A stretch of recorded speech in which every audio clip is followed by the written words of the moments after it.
Yeah, there's no sound, but you can hear us talk, right? This is a new setup. Just let us know. Yeah. Can you hear this mic? That would be good to know.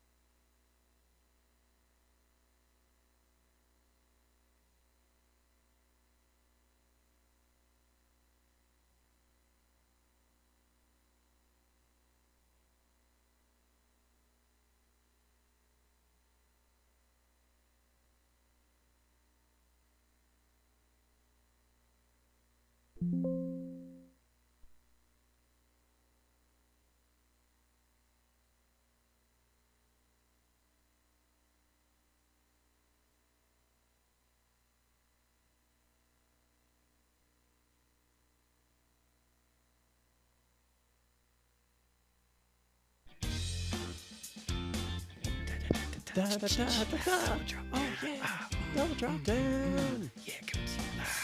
We're in studio. DoubleDropDown.com. Boom. Hey.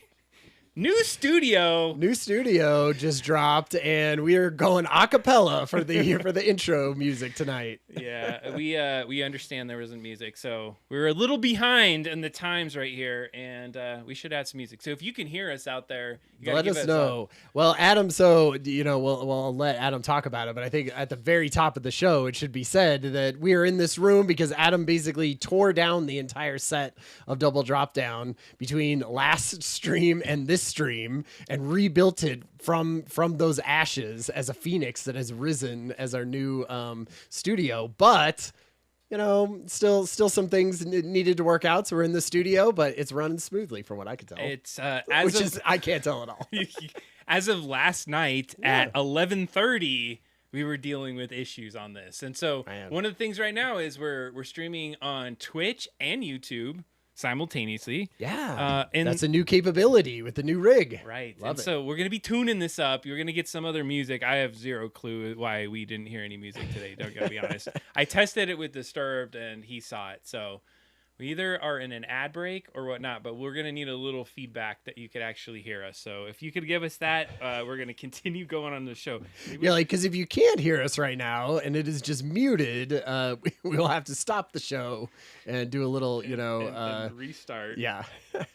And do a little bit of a re-cue. We got some yeses out there. Okay? There we go. There's some there we positives. go. Nice. All right, cool. Well, welcome to Double Drop Down 105. This is, I wanted to do this for episode 100. Yeah. And I had big plans for it.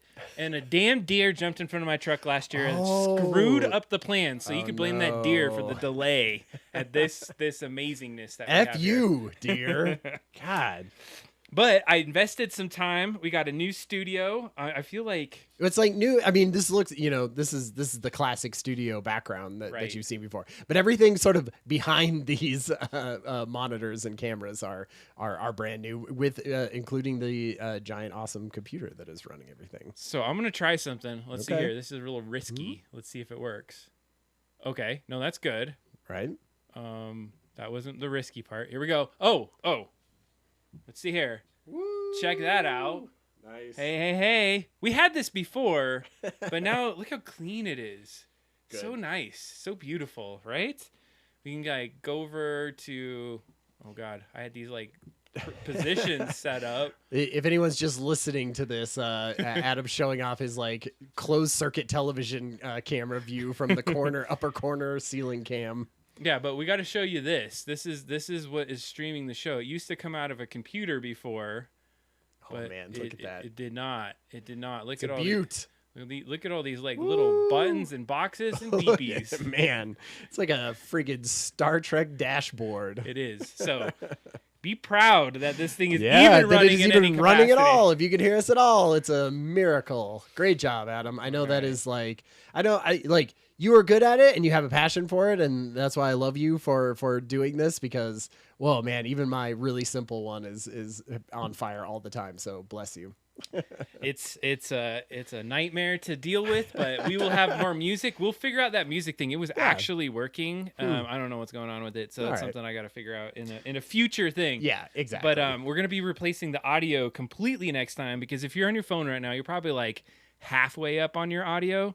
But if you were to be a little bit more, should just be louder. You could have it like it down at a quarter, and Right. it should be as loud as it can. Yeah, So exactly. I'm going to be working on that. We got to get audio from the other room. Oh man, All the fun I heard stuff. expert audio technicians have been called in on your lifeline. That's great. I had to call in a friend who's going to Berkeley to get an audio for audio engineering. for audio Amazing. engineering from Berkeley. So that's how awesome we are on the show. Yeah, We're able to exactly. dip into those deep networks that we have, and they also they watched some of the show and they're like, amateurs, Because they were scoffing put the mic directly in front of you, in front of your stupid mouth where the audio gets recorded, dummies. And Adam was like, you know what? That's good advice. I was like, great So a little job. little mic placement. It's supposed to be straight at us, straight- and they were always curved before. I just or, feel like we were looking angled. it would look cooler coming in from the side. We should talk about the main topic that we're going to talk about tonight, which I feel like is a cool one that has been on my mind for forever and is sort of coming up in the news a lot. So we're going to be diving into longevity, which is, we're like, this is a technology show, so we're going to try to like look at sort of what the AI, what the new technology is. It's going to try to go a little bit beyond just sort of like eating healthy and exercising, even though that comes up actually quite a bit in what is hot there. But like we'll talk about where the technology is, sort of what like super rich people in Silicon Valley are doing that are just the weird, crazy, extreme side of this, and sort of what is BS and what isn't. And then we'll talk about what can we all do, to maybe just live longer, healthier lives, right? I feel like there's the extremists are out there trying to live for forever, but like if we just wanted to, have a healthier lifespan, I feel like we all want to do that. So it was fun to dig into that topic. No, I appreciate that. And, I have some really good hot takes. Ryan had, Nice. we drop about a week before. Yeah. We do some research on it. And I love the topic. Great one. And I had to think really hard about it. And so Ryan had put together a pretty dang good kind of act structure for this. And I think I got some good pushback on some Nice. certain areas here. So Totally. I'm excited to get in with you, man. Well, and it's fun because I know that we have, at least one healthcare professional, in there. And I just want to say, even we'll say this again, Adam and I are not. So, don't take anything that we say like too seriously. But I would love to hear from, the chat and everyone, like what their opinions are for this kind of thing. Because I think it can be controversial for sure. Heck yeah. And then news. Sorry, I just shouted news and assumed Adam was going to pick it up after that. But And the news. the news. Boom. Yeah, we were not back and forth on that one. No, yeah, we got the news. We have a fairly decent news section for you tonight. Of course, there's some AI stuff, but Ryan has been on a robot kick. I feel like it's a new bedrock and anchor of the show, which is what are the crazy robot videos that are going out in the last couple of weeks, because their new ones come out all the time and they're fun. So we got a couple new ones today. Do we have a special guest? Are we hearing about a special guest? Ooh, I don't know. Stealth Mouse said so. is it this Oh, it's inebriated Goofy? he definitely looks something. Mm-hmm. Ryan's on T. I'm on mode tea. right here. I'm on tea, but I'm also drinking a half whiskey. But Yeah, I was like, he's like, no, I'm not drinking tonight. I'm not drinking tonight. I'm on cough syrup. And then I was like, maybe a little half. I'm gonna be looking like this Goofy here by the end of the 2-hour show. That's how dedicated this guy is. It's true. We got to pull this stuff together, get Get the everything. phlegm out of me. Ugh. All right, so if you see him coughing there, Yeah. turn that damn mic off, bro, I and know, do it exactly. that way. Yes. All right, so do we have some questions? I think that's Ooh. always things that we got to jump into. We Yeah. ran out of questions last time, right? We did. So we're on our own questions. We went through an entire deck of questions for humans. Yeah. So I think that's an amazing thing. That's pretty good. Okay. Do you have one? I thought I did, but I'm not. But now it's not coming up. It's not coming up. I had a dumb one. Do you want a dumb one or do you want a more heart or like a Either or. deep I'm one? good for either. Okay. What is your go-to way of getting rid of the hiccups? I feel like everybody has like a thing that they know that they're like, oh, this always works. When somebody in my family gets the hiccups, here's what I go towards. Do you have one? I absolutely do. Okay, great. I knew it. I knew Adam would have a go-to. It's a complete like you exhale every part of your body and then you hold your breath. And so there's nothing inside you and you're just like hold it for like good 10 seconds and they go away every time. It's like so I think it's because you're like interrupting, because that's what you're trying to do, right? Like your throat or whatever, when you get the hiccups, is like in a rhythm of doing, and you're trying to like disrupt that. So sure. I could see that. Okay, do you want to hear mine? Yeah, let's go. Okay, so I learned this one like as a kid, and I have brought it through my entire life, and now the family does it. Okay, so what you do is you fill up a glass of water. You need a partner for this. And so wait, a partner to stop your yeah, you need another person to do this, I'm right? Listening. Okay, so they fill up a big old glass of water, right? Just a, at least we're talking, 24 ounces, something like that. And then what they do is you stand there and they have you drink the water as you pour the water. Like so you're not pouring it, right? But you're just like, you're putting up there and I'm tilting the back of it so that you're getting the water, right? So you're drinking. And then at some point that person needs to tilt the glass slightly more until it's too much for you to drink. And it goes like, and it comes like, and it goes like over your, down your mouth and down your shirt a little bit. And then they stop. And the reason that it works every time is it's interrupting that diaphragm thing, but it's also like, yeah, that's what I'm saying. No. I mean, it's not that dramatic. It's sounding more dramatic than it is. But like what it does is then it like interrupt and it like freaks you out a little bit. And you know how scaring is supposed to do it? Like you can even know that it's coming, but it freaks you out a little bit. And so it does two things, I feel like, there, and gets rid of the hiccups every time. So basically just straight torture waterboarding. That is the most complex I'm telling thing you. No. It's great. It's like, it's a whole fun family thing now that we do. Because like somebody will be like, I have the hiccups. And so my son will be like, all right, I'm filling up an entire thing and, getting you to drink it. Anyway. I find that as a very difficult way to navigate that. But I will say almost everyone has like a different way I have asked other people that and told that same story, and tons of people have like very different ways of getting rid of the hiccups. If you get so we have video game jump scares as that would be good. So you'd scare yourself. I like that. It's like a digital way of just scaring yourself, where there's like a country road and then a zombie jumps up into the video or something. I love that. I find if you swear after every hiccup, there is no effect. Well, good to know. Oh, good man. to know. All right. Do you have a question for Human? I thought I did. Our Trello board died on us on the screen, so hopefully that's going to continue working. So we'll try that in a second. Okay. So let me see here. Yeah. Ooh, man, I got a lot of them out here that I haven't asked. What do you do when no one's around that makes you feel most like yourself? Most like myself. So like when no one's around. And I think that's a good one. Like, is there something that, you let the veil down? And I guess this is a vulnerable question because it's like, dude, I had hiccups. You're like, I had hiccups, but yeah, you had that family waterboarding situation. I don't know. Is it like, are you looking at something like sort of walking around naked or something that how'd you know that was mine? Oh man. Did I steal it? Sorry. That was actually mine. Was it? Oh, okay. Yeah, I didn't realize. Okay. So is that like, no one is in the house and you're just like, whatever. I'm just most of the time if I'm in the basement and everyone's upstairs, I'm just like, whatever. Even if they're upstairs? Yeah, whatever. So there's no door between the downstairs and the upstairs in your house. You hear them walking down. You're like, I put warnings. I'm like, hey, I'm going to be, in the buff. So if you come down, it's on you. That's on you. Well, at least they get the warning. There's a warning. It's not like I'm all just walking up. What's up, y'all? Just a nudist lifestyle.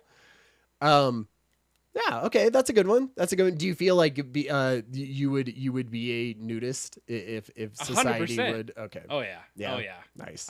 Yes. You're halfway there already. Yeah, fairly there. Nice. So, but in a very appropriate way, Sure, I guess is the way to say it. So, Sure. yeah. Okay.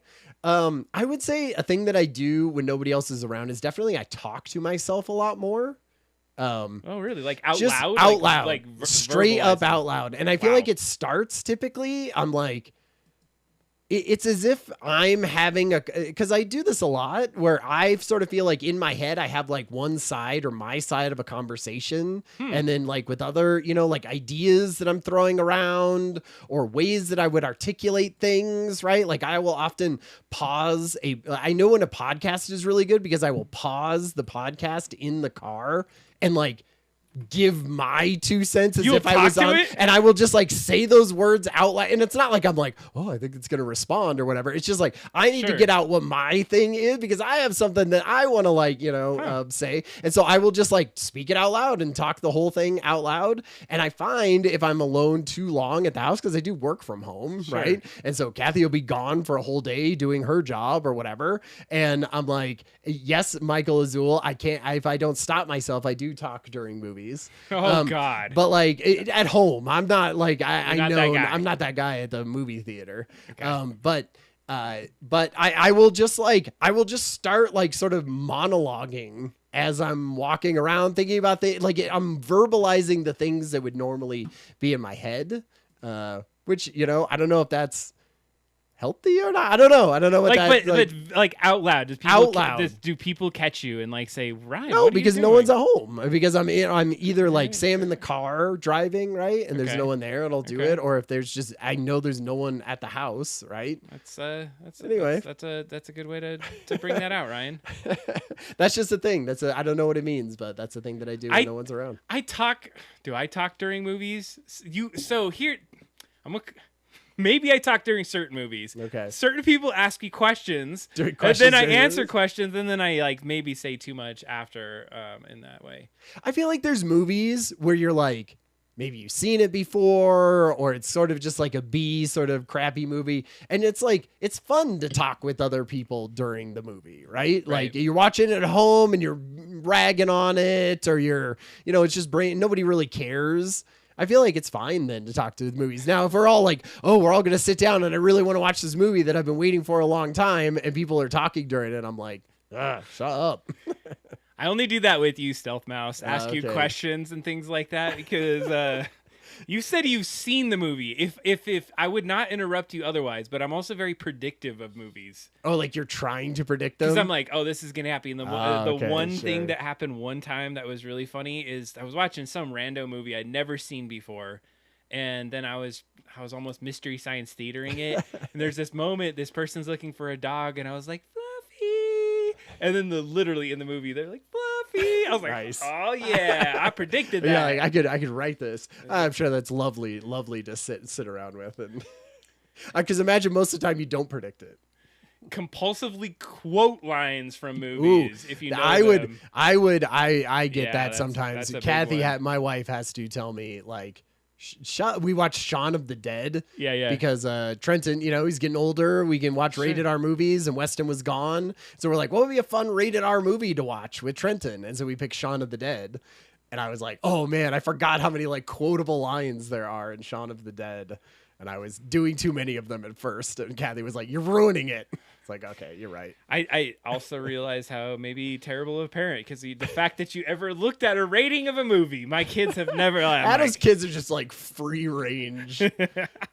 Hey, Like they did good. Trenton, I don't think Weston has seen a rated R movie. Really? And Trenton, like maybe a couple at this point. He's 15. It was hilarious because one time they were young. I was like, let's watch The Exorcist. And then they were like, this is boring or something like that. But I don't know. They do watch like scary video games, like sort of not super horror video games, but sort of jump scare ones. Sure. Like Five Nights at Freddy's and things like that, or in that sort of milieu, phantasmophobia and stuff. Anyway, hey, great questions. I like it. Yeah. So, all right. Very, very vulnerable there. Yeah. All right. Nudity and talking to yourself. Sounds like some mental illness around here. All right, so for whatever reason, this browser is hating us tonight, and I'm really gonna let me make sure it actually plays the video. Okay, it plays the video. Thank goodness. Mike Azul didn't see a movie in theaters until he was a senior in high school. Man, is that because you didn't live near a theater, or That's a crazy one. Not? Oh, wow. Wow. What an amazing. Okay, so he just wrote in Crouching Tiger, Hidden Dragon was his first movie in the theater. What an amazing introduction to the movie theaters. Wow. I went and saw that. I think I was in college. I took Kathy to see it. Parents were religious. But what does that have to do with not going to the theaters? I'm curious. You couldn't see Aladdin. That's rated G. Super religious. Amish religious. Could be, right? Forbidden, he says. All right. Okay. Yeah. But movies were? They were forbidden. All right. I knew kids that couldn't watch The Simpsons and stuff. Yeah. I remember they banned Simpsons shirts in school. Man. That was a thing. God, how far we've come. That's right. Are we ready to get in the news? News time. We're gonna have to do our own little dances because I didn't put those in here yet. Wait, sing the Sinatra version. It's the news. It's the news with Adam and Ryan. Boo. Bing. All right. Number one news story. What are we starting off with? Right to repair bill. Oh, that's right. The Colorado one. So this is actually. It's actually a good story. Totally. I feel like we've had a lot of rough ones in here. They can't all be fun robots dunking basketballs. No. Videos. This one is Colorado's anti-repair bill. So there was an anti-repair bill. Yeah, because Colorado passed a repair bill. They did. The right to repair for electronics and phones, and they had to be able to provide manuals or something, and they had to it'd be reasonable to be able to repair items, which is great. I mean, it was a few years ago, right? And so basically this new bill came out, and it was controversial. It was a bill that said in Colorado to undo some of the repair protections. Yeah. And it failed. The other one went through, nice. And so it's the landmark repair bill came in 2024. Yeah, and we're in a place now. Does that mean everyone's going to do all the things and Apple's going to give you all the schematics to their computers or the things? Maybe not, but it's definitely a win, and I'll take the win at this point. Well, because the nice thing about it is because sure, maybe you're not going to, get the manual to repair your iPhone or whatever like that, but someone could, and then they could help you repair your iPhone at a place or something. And so you're not doing it, but you're giving small places the ability to do that, and you just end up with less crappy e-waste and all of that, just because iPhone, just because Apple wants to sell you every other new iteration. And one of the ways that it got passed is there was a lot of good stories, a lot of good testimony on this, so that there was a lot of advocates, like you just said, people that were recyclers, businesses, repair advocates. I'm reading some of our notes down here. Yeah. And there was just people that wanted the freedom to fix their own stuff. I hate the fact that something could have one little broken part that's absolutely fixable and you chuck it away. Totally. It's incredible that we would not be able to do that. And we're just such a society. Now that reminds me, because not necessarily technology, but in the earlier 1930s when there's the Great Depression and those things, my aunt, and I think I've told this story on the stream before, had this table that was in her kitchen that she put 20 different covers on because they wanted to protect the furniture so they could pass it through the generations because the fact that money made a big deal, it was a big thing. And then of course Disturbed, if you're still out there, Sam Rose is the one that after 50 years of my aunt protecting this table and doing this, she passes away and I inherit the table, and then I play poker one night and I'm very nice on this table, and somebody puts in this poker chips on the table in the whole little container and they push it across the table. Just grinds a huge thing into it. It was amazing. It was the worst. Just Did you yell at him? I was absolutely distraught, and I was like, oh, my aunt, my great aunt just rolled over her in her grave. I was telling Adam before the show that we got a cool like lamp from the 70s, and it like has wobbly, or it has like glass parts to it, and it's, and I was like, normally we don't have nice things, but like children, this is a nice thing. If I just see footballs or baseballs getting thrown around in the living room around this thing, like I'm gonna be mad at you. And think of Ryan at that age. You're probably like, nuts to that, Dad. Yeah, exactly. I know. But no, my children are better than me when I was at their age. Laura put it out there. Even non-technical materials should be valued. I agree with that. Totally. Like, absolutely. Reclaiming wood. Oh, so many amazing things that you can do. It's coming back. There's a retro vibe coming back. Did you see those community events that they have where you just bring in stuff and get it repaired, and they just have like people who are just sort of handymen at things in the community, older guys probably, right? And they're just like, yeah. What about gals? So totally could totally be. And like you just bring in, you're like, hey, this Walkman used to work and I bought it and I think it's fun and I would like to have it work again. And you just bring in all sorts of stuff and they can fix it. It's cool. I love that. What I want to do, one of the things is if you take pallets, pallets have pretty cheap wood, but I've seen some cool things where people have like put it across their ceilings and made like a pallet ceiling and things like that. We made 2 greenhouses in our backyard from at the old Daffodil House from box springs, wood box springs. They just had them outside and they were just like, we strip off all the stuff and we just have the wood if you want the wood for anything. And so I brought like 15 of them home and made 2 greenhouses in our backyard with like plastic wrapping all over them. They lasted for forever. And then we got kicked out because the HOA said we built a shanty in our backyard. we lived in the boondocks there. They weren't telling me nothing. I could have raised a kid in those greenhouses. Oh God. All right, so right to repair, I think in a general sense, we got a little off track, but that's okay. I think it's a good thing to talk about. So good thing. Repair your stuff. So go repair. Make sure. In Colorado, leading the way here. All right, next one up. This one's fun.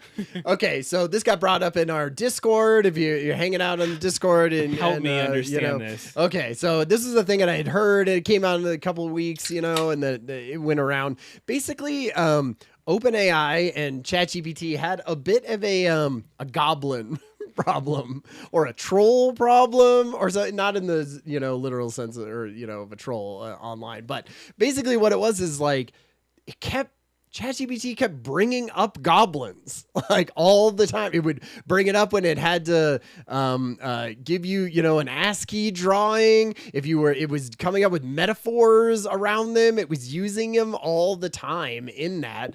People were like, what the heck is going on? Like, basically OpenAI had to go in and tell ChatGPT, be like, stop talking about goblins. Which I think is really fun. Like it got posted in the chat, like a whole article from OpenAI, which I feel like is really interesting to read if you actually want to go into the details of like how they thought about this and how they went about correcting it and everything. And long story short from that, basically they had a persona that they had tried to build into ChatGPT. They tried to build in lots of different ones, and it was sort of a nerdy persona. It was the nerd persona. And for some reason, part of that persona was about kind of, fantasy stuff or something with, trolls and goblins and things like that. And it must have been from the training, or it kept getting reinforced that was like quirky and fun. And so it just kept adding onto it and onto it and onto it until that was like its whole personality. It was talking, about goblins all the time. And so they had to go in and remove stuff, but it made me think. I mean, okay. Well, yeah, keep telling me. So it made me think. I was like, man, that's going to be important. Like, if they're just introducing things into there, and it's sort of like now it's talking about a weird thing, like that's going to be interesting in the future as these become more and more sophisticated, that it can get these weird quirks in them. But then I was like, it's kind of like a person. You know, like they get a weird quirk. They think about goblins a bunch. They get reinforced by that. And so they're talking about goblins all the time. And somebody has to go like, dude, you're talking about goblins too much. And then you sort of, you know, correct yourself and you're like, okay, I won't do that as much. It's like sort of like a regular human personality. I mean, you're going for some AGI weirdness because Yeah, you're going to have the exactly. goblin. You know, just I want to take a little tea right now. What the hell is truly a goblin? Can somebody explain what a goblin is? It's like bigger than an orc, but smaller than a troll. Okay, well, those are just like. But it's all fantasy stuff. So like, what is it? I mean, you know, anything. What's the difference between a anything. goblin and a troll, though? Like, what makes a goblin, right? It's I like don't know. smarter and smaller, Oh. and like the troll Is is that like magic? a giant and dumb and, you know, huge Right. like mallet, you know, smashing people. I just like the word goblin. It's good. It's a good word. It's a good word. That's so offensive to goblins, trolls. It's like I'm sorry. All the goblins. I've there's some D&D players in here, and you're being right, mighty that's offensive true. right Yeah, now. exactly. You just half of our base just unsubscribed. Oh no! I'm getting canceled. All right. Yes, you are. Next one. All right, fair enough. Hey, we're doing good on time. We're doing We- good, we- but we- there are bangers in here that don't involve goblins. Hey, so I'm I wanna just get to curious. I those. want to keep feeding the goblin AI Yeah, of exactly. The more singularity. we that we're talk getting about towards. it, the more it just gets into the zeitgeist. And Wait, it reminds me of a word that we haven't used in a little while. Gibber. gibber, that's right. Gibber those You need to goblins get- out of here. Huh? Goblins talk through movies. I only talk to you during movies. I'm just never gonna talk to you at all. Just then dead fine. silence. I'm just It's gonna like just stare taking at you. notes. You ask me a question, I'll just stare at you like. That's a good way to handle it. Absolutely, just be completely extremist, one way or the One other. way or the other, just to show them. Governments took an AI model, looking at them prior to release. Have you heard of this one? Yeah, I mean, this is a big one. I think this is hits on some political pieces. Yeah.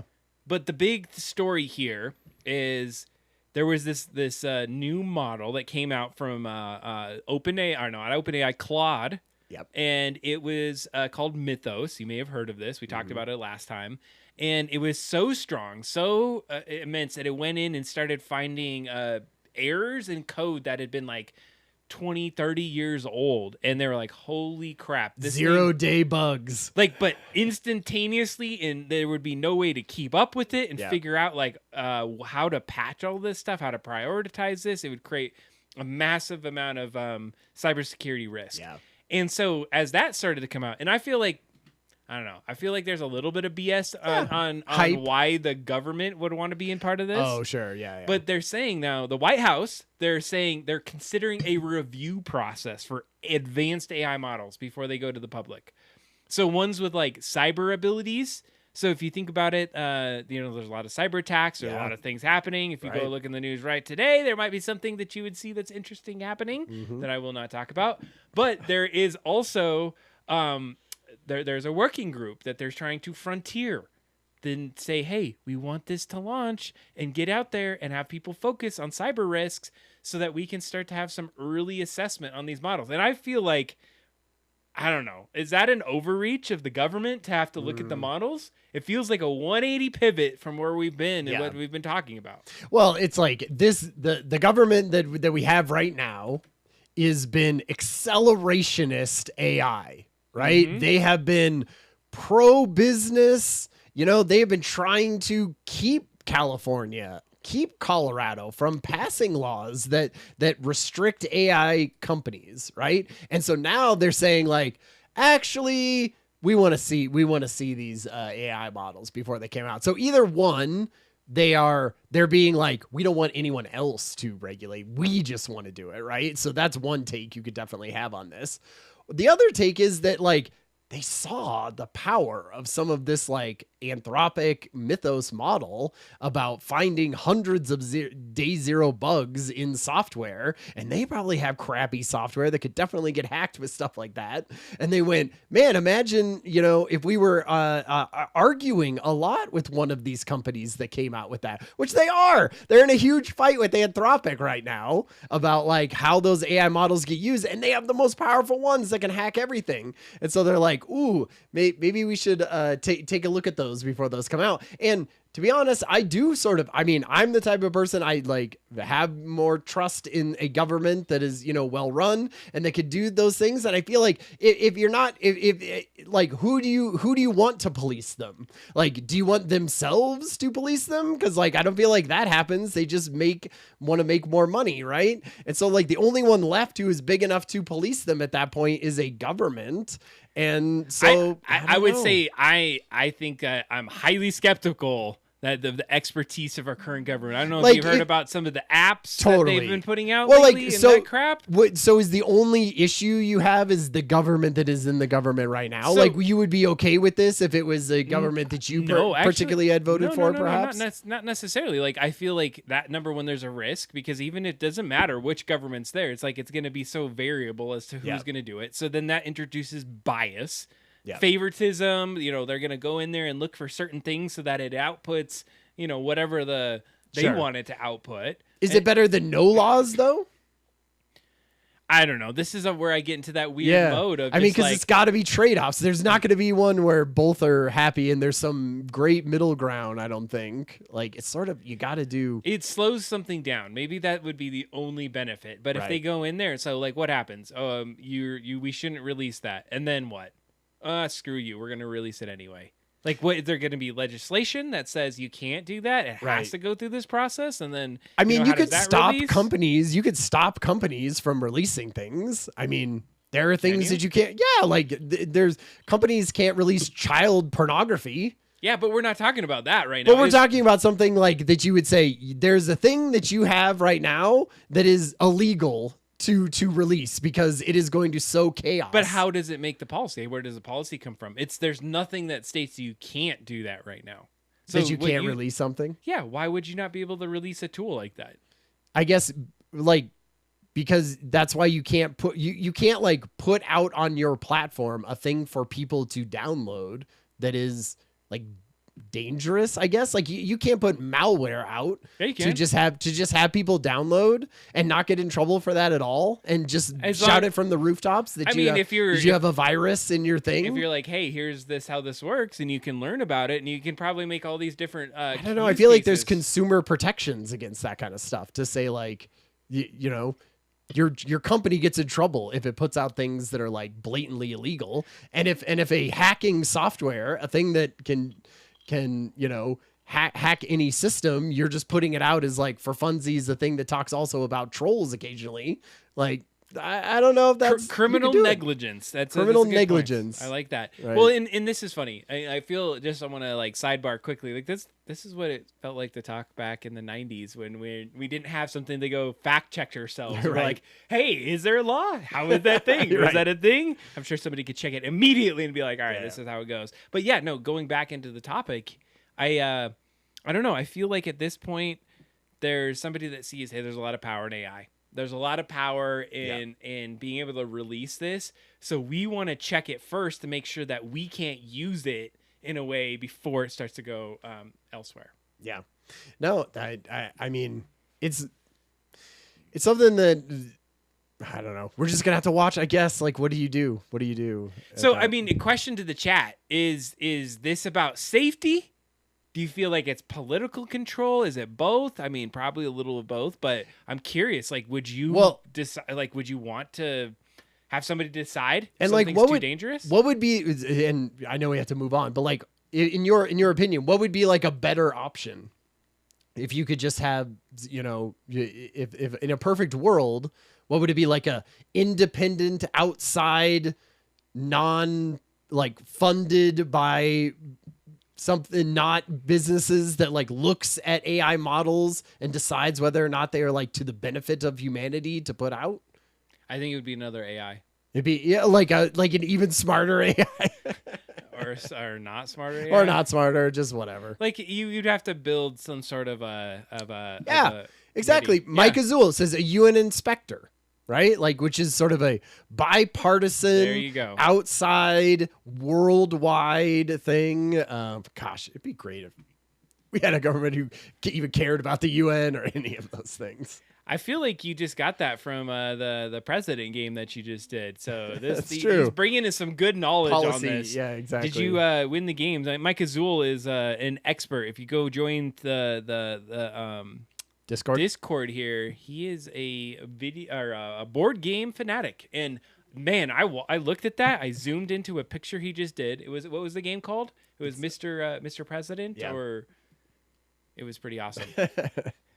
Okay. Anyways, good stuff here. Totally. All right. Fun to look Are we at. ready to go next one? Mr. Finally, President. yeah, Mr. President. Mr. President. This next one I have some affinity for, and I have some hot takes on. All and right. honestly, man, I'll talk about it. So the question is, should AI literacy should AI Easy literacy for you to say. be in school in the schools? And Right. and there's a bill that is now coming out. It's called Literacy in Future Technology. Sure. How fun. It's the LIFT AI Act. They love their anagrams. Yeah, they do. So it's a bipartisan bill, and what they're trying to say is that in K through 12, with the support of some of course, major AI companies, they want to, and some of those are the top ones, OpenAI, Google, Microsoft, they are proposing, they want to create this the schools and prepare students for the future in turning classrooms into almost like, I don't know if you would want to say it this way, but like pipelines into the tech industry, but then to build competencies in AI. And is this the right way to go? Is this the moment that we need to start to say AI and technology is an important competency to have in the classroom? Yeah, I mean, you are more in education than I am, so you'll probably have a more nuanced take of that. From me, from the outside, it just sort of seems like, well, AI is going to be huge. I don't think there's anyone denying that it is going to be a huge part of people's lives, and work that they do. So it seems silly not to teach them things about it, right? We teach technology classes. Both my sons at high school and middle school have technology classes that teach them things. Feels like that, it seems like a disservice not to teach anybody about AI before, they're thrown out into the workforce. I think that it's AI maybe just too narrow. It's like it's the buzzword, but it's like technology skills, literacy in technology. And so I think that it's like going back to teaching the internet or computer skills or coding has been the next things. And so I think there's a little skepticism. They're saying, oh, we just want Silicon Valley to start to feed their AI systems and get everyone there to go purchase them and do that. But I feel like this is a disruptor. This is a big change to how we're going to navigate our future with AI. And so having competencies is a big piece of it. And so I had this conversation. I recently went to a conference. And this conference, I did a presentation. on AI. Yeah. And one of the big pieces about it was I started by having conversations across the institution that I work. And so I met with a lot of these deans and these leaders in education. And of course, AI has been out for a while. There was a lot of pushback and saying, like, is AI, the thing? How are we going to stop it? How are we going to look at it? And so that happened, right? Well, I go in and I just have normal conversations. Yeah, I'm the IT guy. And the very first thing I typically say is like, I'm not here to talk about IT today. I just want to understand like what you're doing. How can we support? What's your goals? Really understand like the business needs that are happening in the school. Every single person that I talked to brought up AI in their own. And every single person brought up AI in a way that talked about it from a different angle than I expected. They talked about competency. They talked about integrating it because the next accreditation that you're going to have has to have AI part of it. And I was actually kind of stunned to see that they were thinking about it more strategically, more integrated wise, not like a pushback and saying, okay, this is here, this is something. And so what that told me is that it's well beyond IT. Yeah. It's well beyond that space. And so I go to this conference and I present on it, and Laura was at the conference too, so you got to give some props to Laura because she helped out with some of this. Cool. And we talked about. Oh yeah, I think I saw pictures of this. Yeah, it was on LinkedIn, and one of the things we talked about though was how do you keep the human in the AI loop? And so one of those pieces is how do you critically think? How do you like stay in control? How do you really think about it in a way that it controls the outputs and you push back and you think about it? And so when I think about AI literacy, there's a lot of people still to this day, even in IT, that you ask them how to use it and they're like, I tried it. It didn't work that well. Yeah. And I'm like, what did you do? I asked a question and it gave me some terrible answer. I'm like, oh, are you for real right now? Like, you're not using it in a way that is going to be productive away. Like, it's not a search engine anymore. It's an area where you can start to ask a lot of more robust questions, and the more that you feed it and the more that you understand, you can critically think around it. So going back to AI literacy, I think this is an important skill. It's something that we need to start to think about so we don't just lose ourselves in thinking, oh, we can just throw some like slop at it and it's going to tell us the answer. It's going to tell me where to eat for the night. It's going to tell me how to do that math problem. It's like we need to keep that thinking going. And if that's where we're going with this, I think that's an important aspect of it. The biggest thing I think with AI stuff is that it moves so quickly, right? There's not, even with technology literacy and social media literacy and coding and all of that, we had a while to kind of like build up a curriculum around it, right? Could you imagine building a curriculum for AI literacy from one year to the next? It would be completely different, right? You'd have to redo it probably from semester to semester. Like, what does it look like? I feel like a year ago you would have, here's how you prompt things correctly, right? And now you're like, well, it's like less important to prompt things and more about how you're like directing your AI agents, more than actually the prompt is for anything. And like, that's completely different from one time. So it's like hard to sort of nail down even what a curriculum is. Cause I feel like education moves slowly in that way. Right. And so then, you're saying, hey, it's going to be, you have to teach a class about technology that is going to be completely different semester to semester. And you're like, man, that's tough for like people to think about and wrap their heads around. And how do you build a rubric around it and all of that kind of stuff? But I feel like you got to move faster than that or people are just going to get left behind. I mean, there are people at my work who are like at the top of learning about things and vibe coding stuff and doing all, and then there are people who are at the bottom who like, 2 years ago, I would have said had been closer in skill level. And now I see them and I'm like, oh man, they are way beyond the other person in skill level. And it only took 2 years to get there. And like, that's scary to think of in education, like leaving people behind or not preparing them for what's out there. I think we're going to have a really interesting take. But we should do another full episode on education. We should do AI. But here's my parting thought on this is that it's funny, we kind of flip-flopped because you almost took that thing like, how do you do it? You can't, and we shouldn't do it at all. And I'm saying that there are some mainstays in this, and like it's more the technology literacy conversation. So AI, I think, is the buzzword for right now, but let's understand technology. It's a whole nother world that we work in. We have these phones that are constantly in front of us, right? And so if we're able to understand like a little bit behind them, maybe it's not Gen AI, but it's just more like, what is AI? Like, how does it actually work? So you can understand it a little bit better when you use it. And it may be Gen AI, it may be embedded AI, it may be like agentic AI, but it's like there are ways that you can still get a competency. There's a thread of it that you can get through. So nice. I don't know. I feel like that's a big one. It is. I bet every single conference you go to is talking about AI. Like everyone is everywhere. Everything is talking about AI. We should. AI. You know what I think we should do? I think we should quit our jobs. We should build a company and we should be consultants in AI.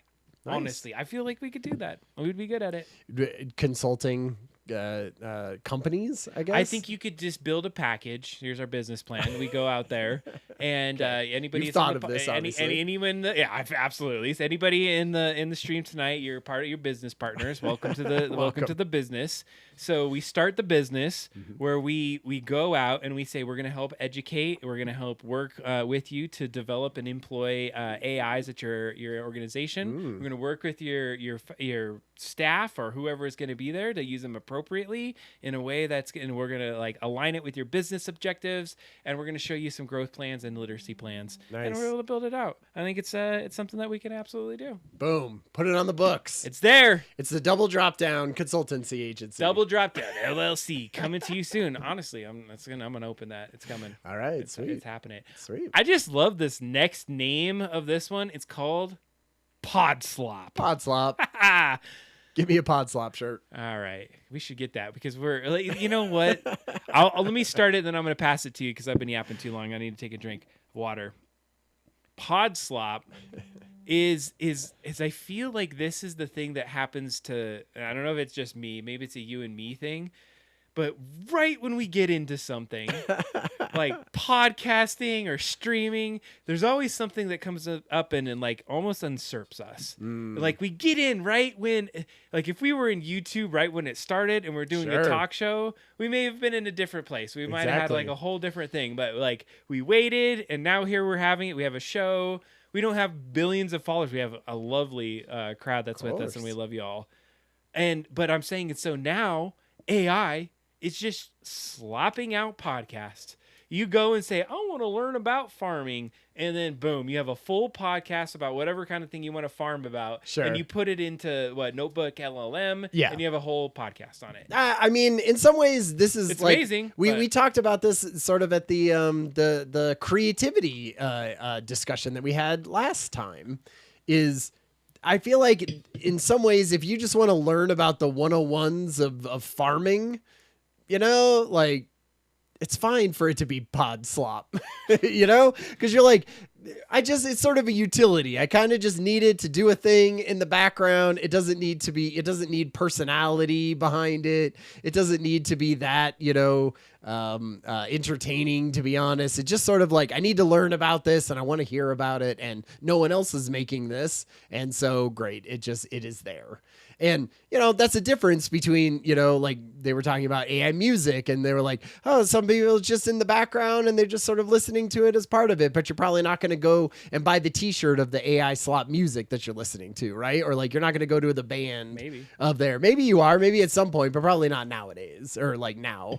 And this sort of feels like the same thing. It's like, yeah, there's just a bunch of crap out there. I wonder if, weren't they saying there was like 50% of all new podcasts or something like that were pod slop? And I'm like, yeah.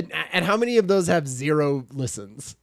I'm just saying it saturates it though. Yeah. It makes it harder to be seen in those spaces. And there's a lot more like, is that actually like the pod slop or not? Like if you listen to this, I mean, I imagine we are we're just straight slop. Yeah, you know? It's like we're human slop. You can tell.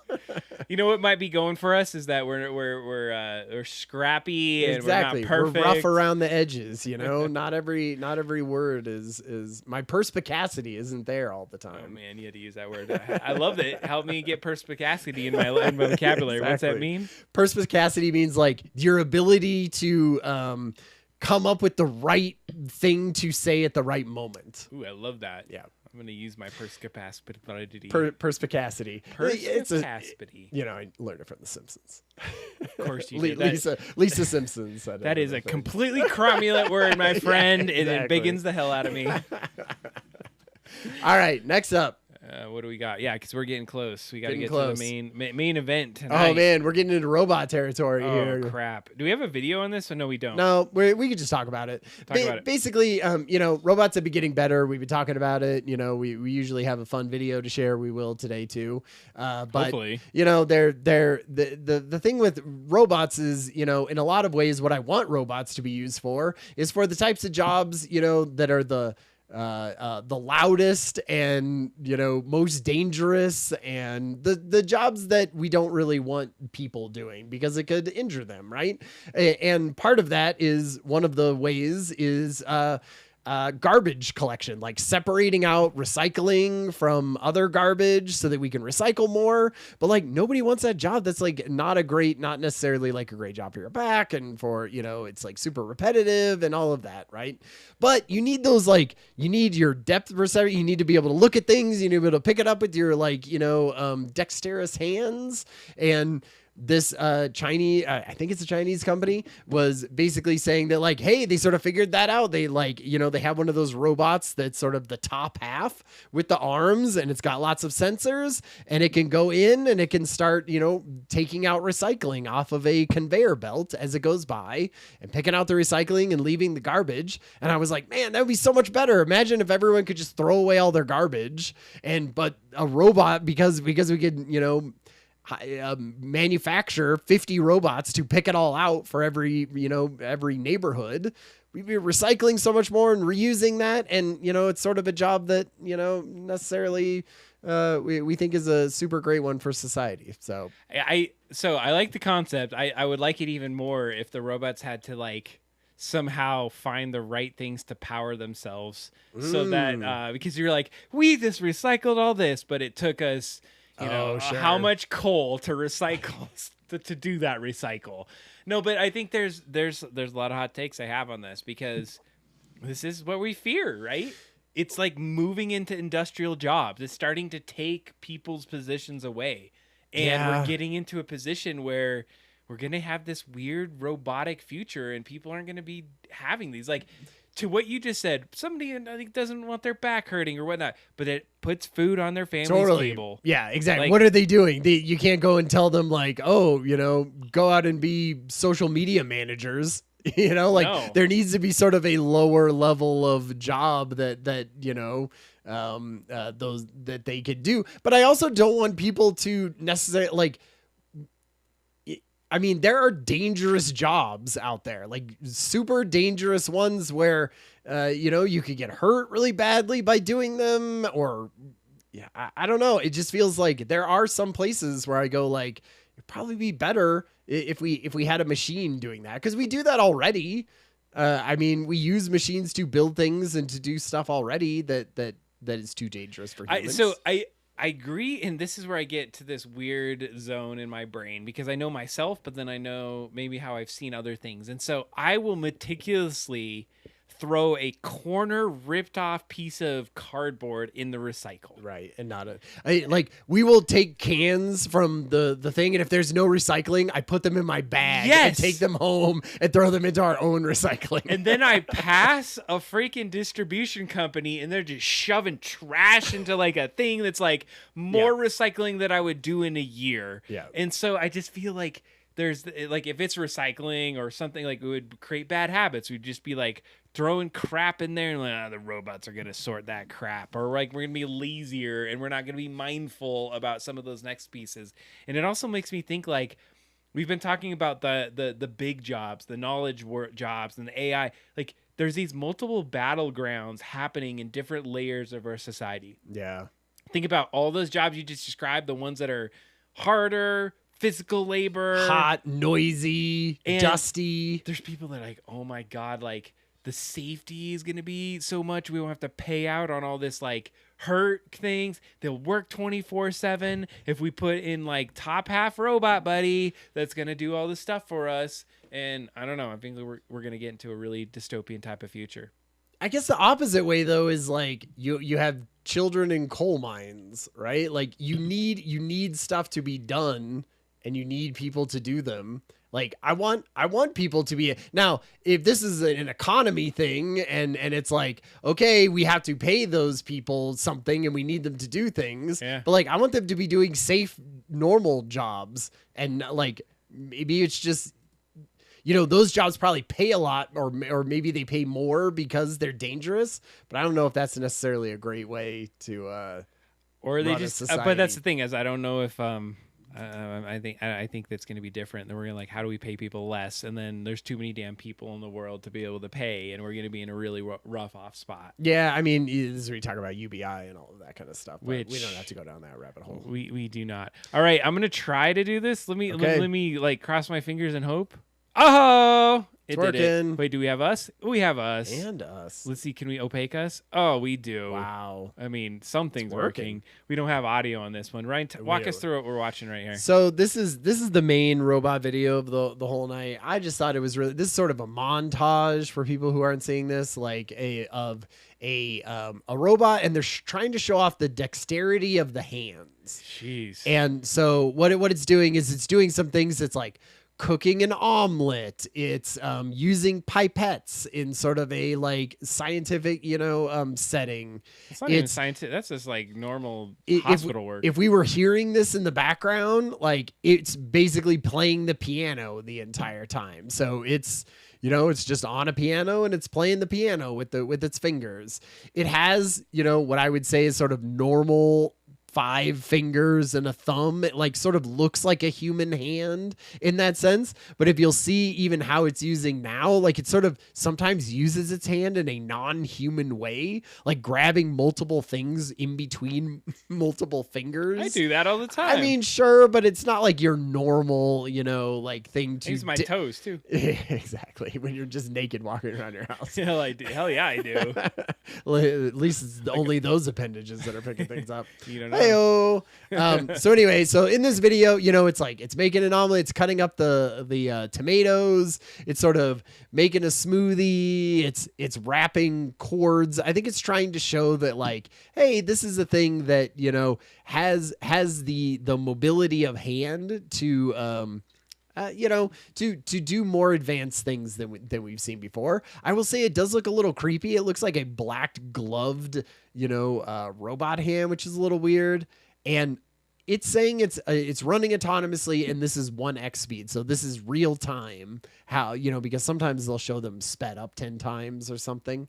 Right. But yeah, I mean, I feel like it looks pretty good. Like, I could see some of this technology being used for stuff like this. I mean, it's still a little slow. It still feels a little like the area that it needs to work in needs to be very set up for this robot. It's not working in a fast-paced kitchen, say, or it's not working in a messy house. It's working in a very set up thing. And it cut up those tomatoes. Like, who wants tomatoes like that in their omelet? Like giant chunks of tomato. Some people like the tomatoes, I guess, but I want them cut up like diced. I want diced tomatoes, not giant chunks of tomato. It's like quarter of a tomato. Yeah. So obviously it's not there yet, but I mean, that's a hell of a lot better. Like it's sprinkling in salt, it's doing a pinch of salt into it. I feel like that's a lot better than yeah, exactly. It's because people are lazy sometimes with their dang tomatoes. Some people like the big fat chunky ones, but here's the deal.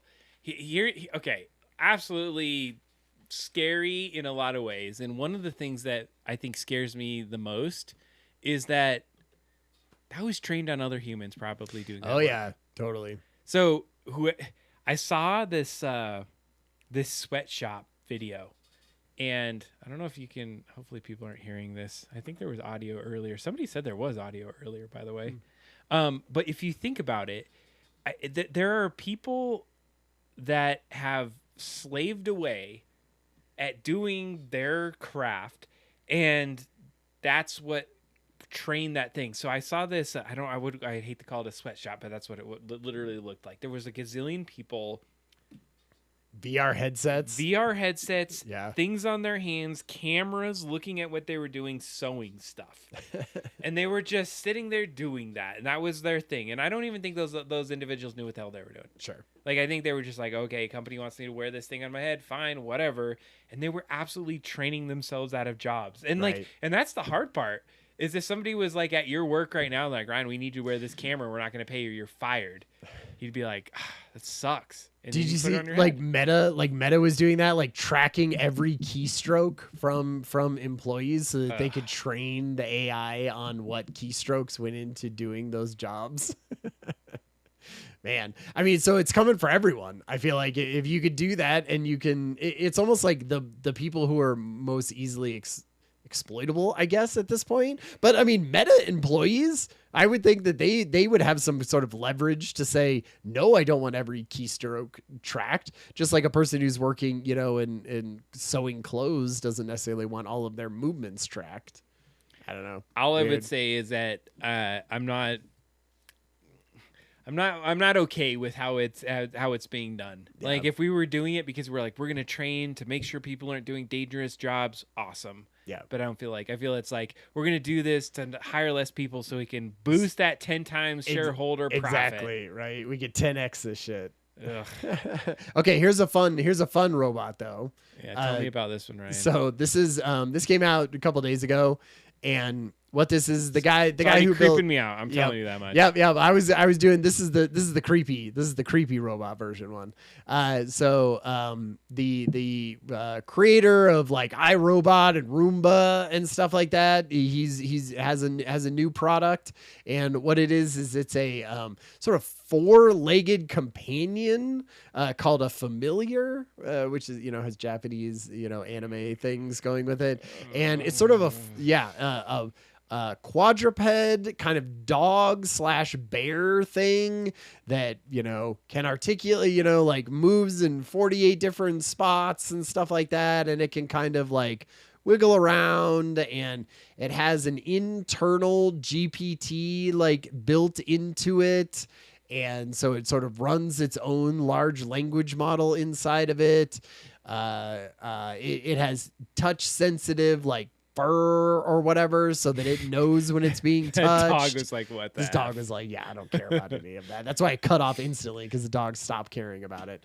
But it's one of those things where it's like they have said in the past, I feel like I'm very pro like robot and AI in this episode, but like they have said in the past that like, say you were like an older person and they bring you something that is even like close to an animal that like talks or not even talks with you, but just sort of like is next to you and can interact with you, but then you don't have to clean up after it or do anything. You just sort of have to plug it in. It like helps with wellness of that kind of stuff. I can sort of see that. This one doesn't, I don't know. I feel like it's white, and so it's going to look like dirty all the time. It doesn't move very well, I don't think. I feel like it's trying to look sort of realistic like a dog or a cat, but like I don't feel like it, like this kid or this person hugging it, I feel like it doesn't feel like a fluffy cool animal. It feels like a weird robot in a like skin.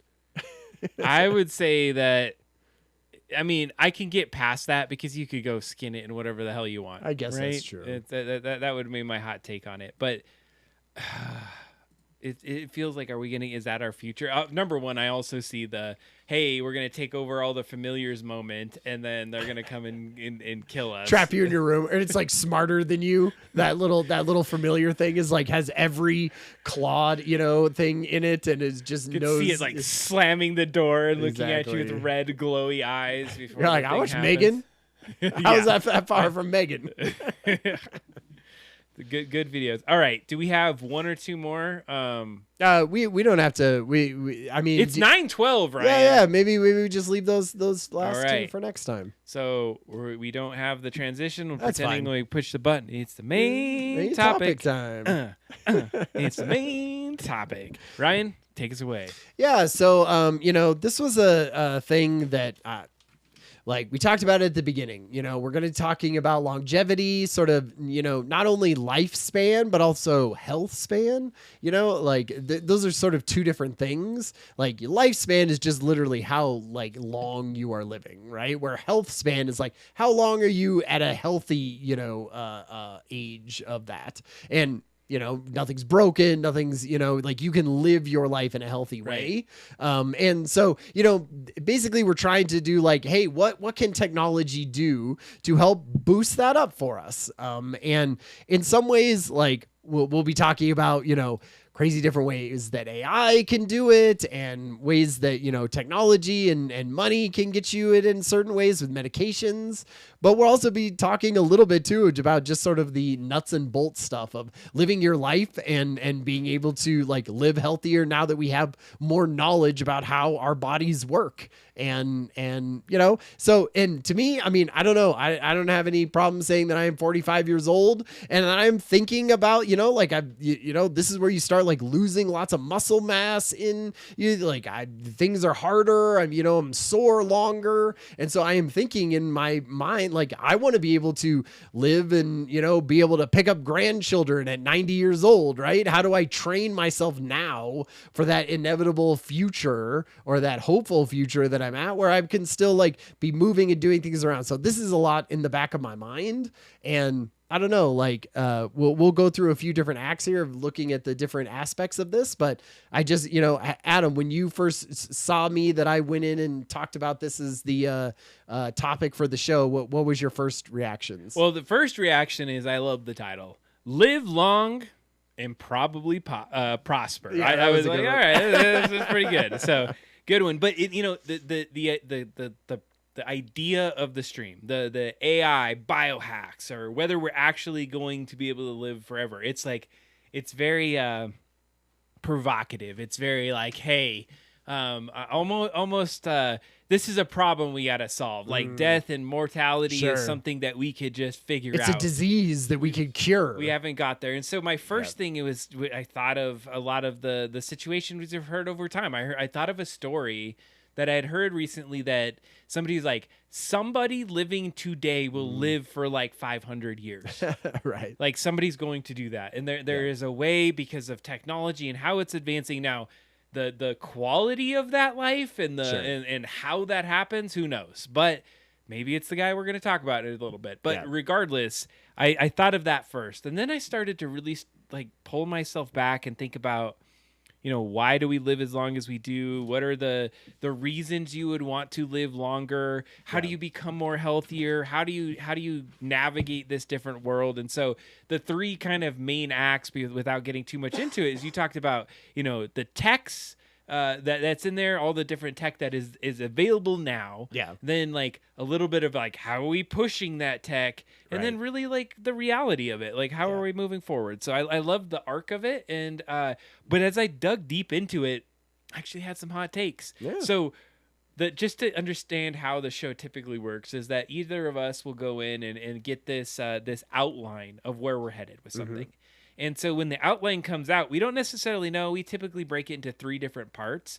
And so as I read through my parts this time, not necessarily like I had a script, but the different parts that we're going to talk about, I critically thought on some things. I was like, I want to push back on this part, or I have some insights that I want to bring to this area. Oh, I absolutely agree with this part. So I'm anxious to have some conversations, because I'm curious where you're going to take it and where things are going to go. Yeah, totally. I mean, I feel like it's something that humans have been trying to do for forever. Obviously, we've been trying to live as long as we possibly can, and so learning about that and being able to like create antibiotics and all of that kind of stuff has led us towards that.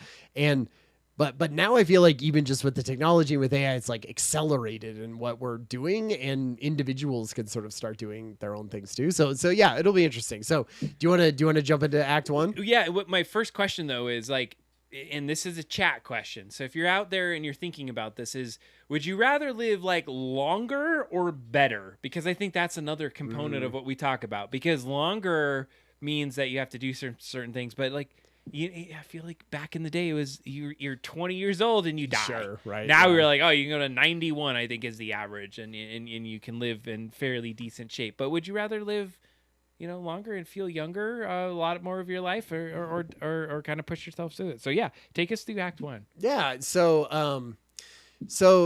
Act 1, we're talking about the technology. I feel like it's sort of there's some AI in this, and it's also some just like physical products that people do. I mean, the first thing is sort of, one of the biggest things that has sort of helped me, at least, is like this thing right here that I have on my wrist. And it's a wearable thing. It sort of tracks steps, and it looks at heart rate, and it helps me, stay active, and it sort of tracks the activity that I do in my life.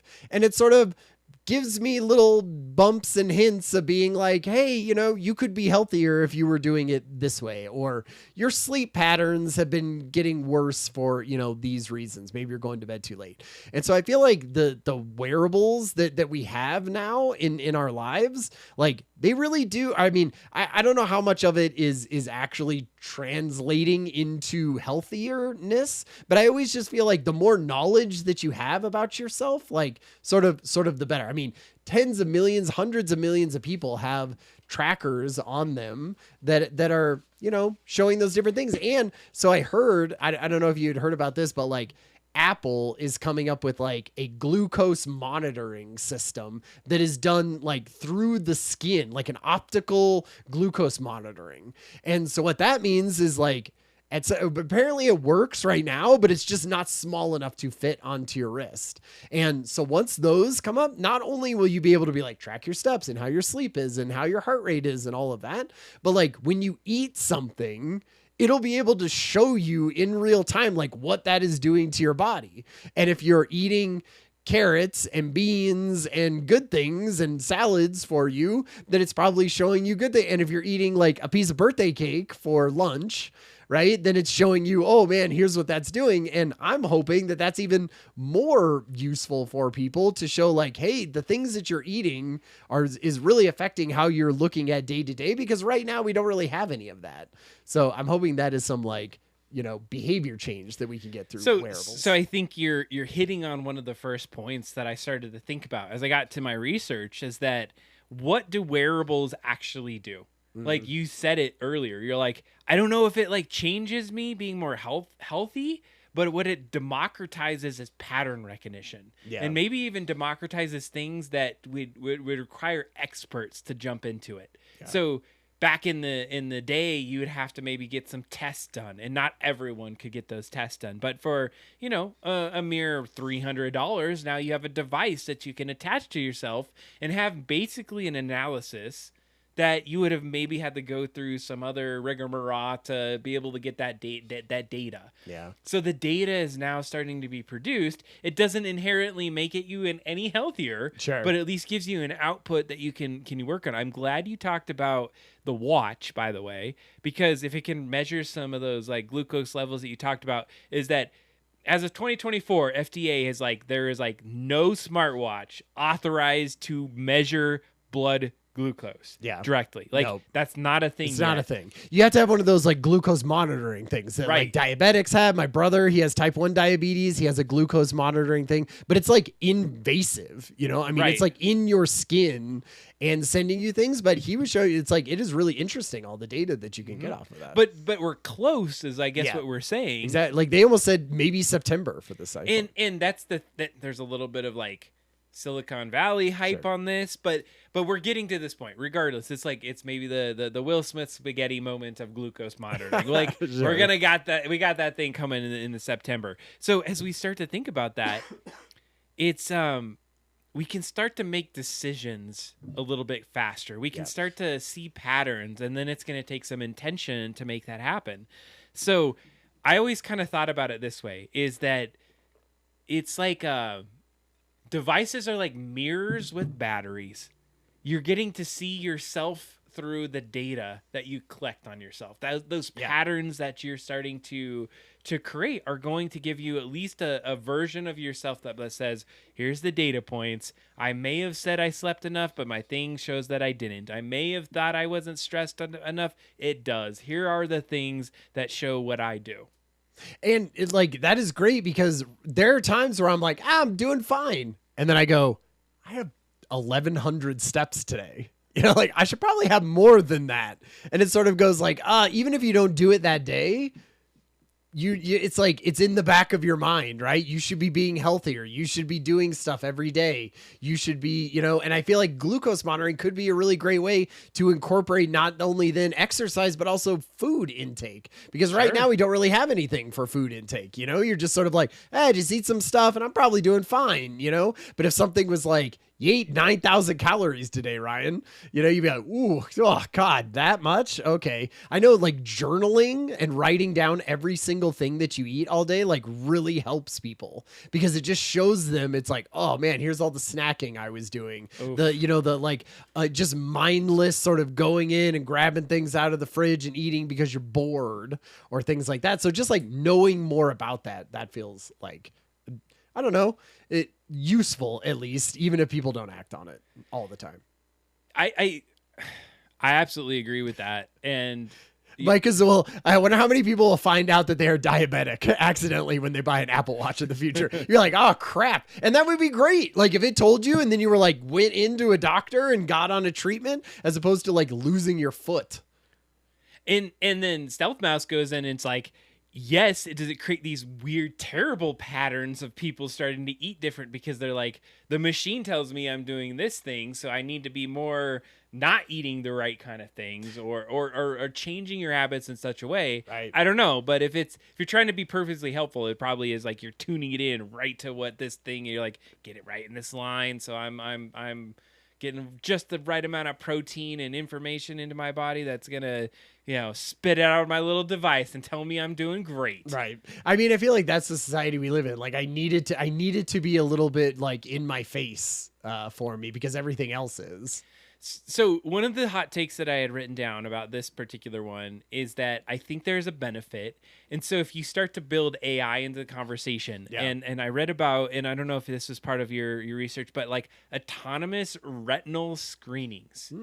So one of those things is that there is a shortage of being able to of specialists that do those kinds of retinal screenings. And so it can what was it called? Catches diabetic retropathy in certain settings where it's really difficult. We talked about this. This was a news story on the show where it's like there's just like kiosks in malls, and for like $10 or whatever, it can scan your eye and give you that diagnosis and say, oh, you probably should go see an actual eye doctor, ophthalmologist. But that's, I think this is what we're saying. It's the benefit is that now with the technology.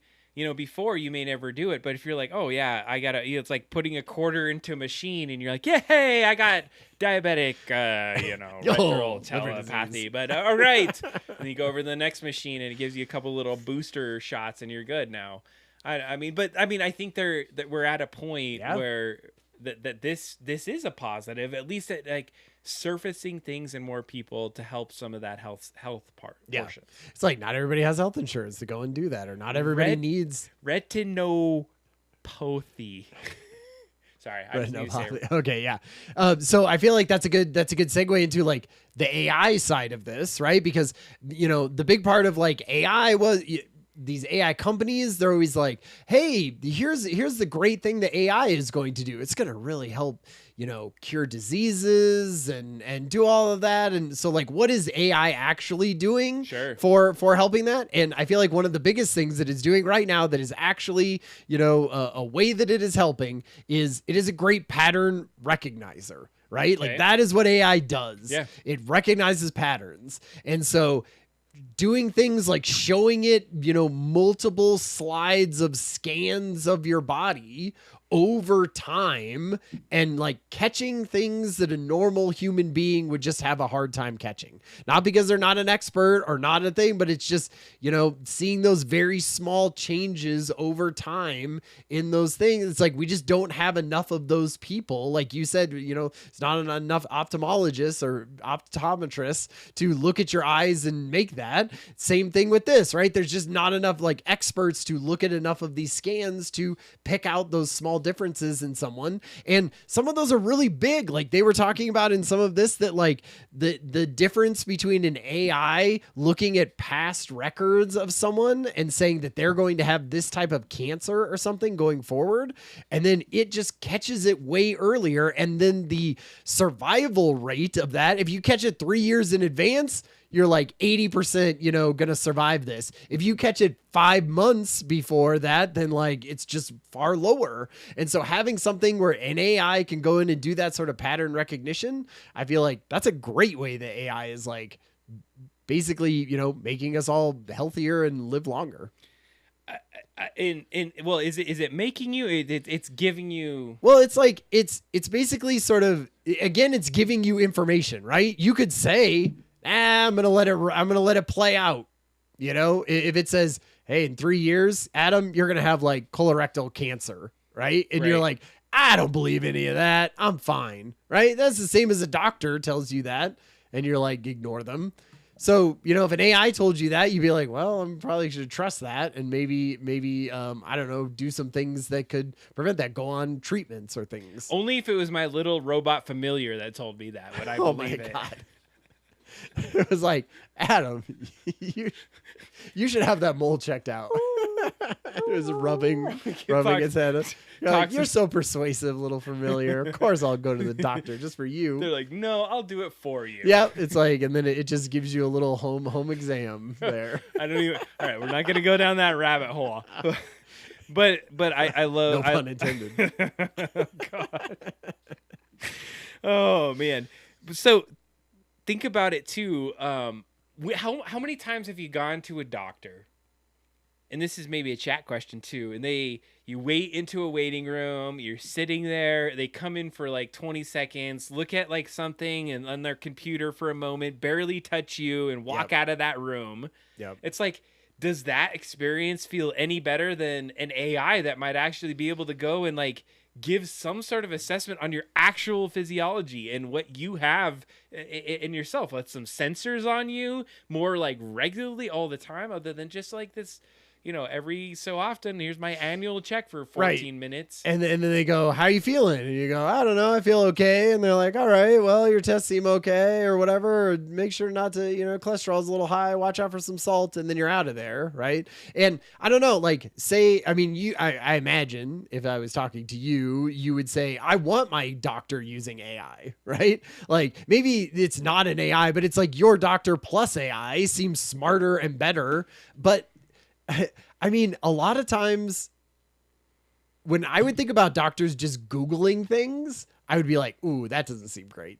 Like, I want my doctor to know things, not just to have to like look up my symptoms and then be like, let's check what the internet says, liver disease, but like, I almost feel like AI is slightly different in that sense because it's so big and pattern recognition and looking at me maybe specifically and looking through all my records, that I feel like that feels better to me as a like consumer of healthcare. Is like, I want my doctor using the best tools. And right now the best tools are like AI tools incorporated in with their expertise. And so like I'm pro people using AI. I think that's the key. Doctors is that they have expertise that then complements and builds on that. Like you use AI and you have expertise, so you know what to filter out, what is good, what's your, what isn't. And so then you like use you use your expertise to have the AI help you. Same thing I want with my doctor.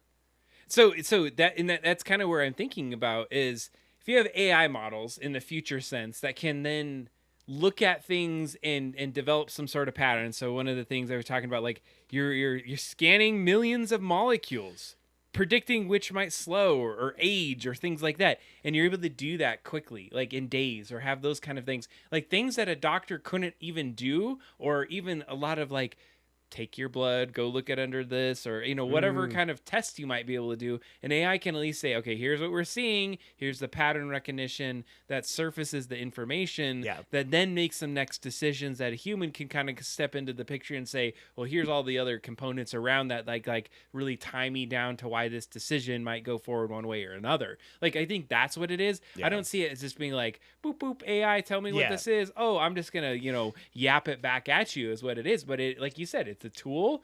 It's extra data that helps you make a next decision. Like imagine if your doctor had all of your, wristwatch, tracking data about you, and it knew all your sleep patterns, and it had glucose monitoring, and it knew all about what you were eating. That would give the doctor so much more information to be like, Adam, we got to talk about, like, you're only getting 6.5 hours of sleep. Like, that is not enough, buddy. Like, and the human being could empathize with you and find a solution for that if they just knew more about you, as opposed to you being like, how's your sleep, Adam? It's fine. I do think so. So the last side of this is like, I feel like the AI in sort of drug discovery. Yeah. Tell me about this. Is a huge one right now. I mean, like what's awesome is I feel like it's at the first stage of drug discovery, right? Which is, doing like what molecules go together that could be beneficial for us for, treating a particular type of disease, or even, like longevity or things like that. And that is where human beings really need help in, because, they talk about this in here, like normally when you go to phase 1 trials of something, when you do like human chosen things, like from obviously some of the smartest people, like those people make, tons of money. Like they are the sort of top of those, like that field. And like, they're maybe like 40% accurate around there somewhere, that like the phase 1 trial does well enough and makes it into the phase 2 trial. But when they use AI, it's like 70% or 80% that make it from the phase 1 trial into the phase 2 trial. And I was like, man, that is like that level of it is so much better, that it can just sort of pick. And then I feel like where the bottleneck then comes in is, well, you actually have to try it on animals and you have to do human tests and you have to like make sure, it's not just software. You're not just making software. Right. So it can't like turn over like computer stuff can with AI. Like we're still sort of the bottleneck of like your fleshy human being we have to try it out on it. But like, I mean, it just feels like that is we're going to start seeing the fruits of some of that like so soon, because it's just so much speeding up that process so much. So one of the stats that you had provided was that there are like 173 AI discovered drugs right now in trials, phase 1 trials, phase 1. So but there are a couple that are going through the phases. Yeah. And it was 15 to 20 that are about to enter phase 3 in 2026, which is human trials, right? Right. Isn't phase 3 human trials, I think? Yeah, and so the fact that you're able to move that quickly, they said it was like a 30-month turnaround to get to from phase 1 to right, to and phase normally 2, that's phase like 3. 4 years Right. or 6 years. 4 to 6 years is what it normally takes for it to get that way, and they're doing it in 30 months. And like, imagine what AI was like 30 months ago. It was way shittier than it is now. Imagine the ones that are going through phase 1 trials with the amazing AI that we have now. Like maybe those will get even faster, or they'll just be better probably. So I want to call, like, I always like to say yay, and I also want to throw a little bit of shade on something. Sure. So there was one of the studies, and this is where I think it can get a little bit more in the news as, oh my God, this is something changing. But there was this Scripps research plus this Gero. They identified anti-aging compounds. Yeah. And out of 16 of the 22 tested, it extended the lifespan of worms. Sure. Okay, so it was like, oh my God, you got worms extended. You got to start somewhere. And it increased it 74%. But here's the deal.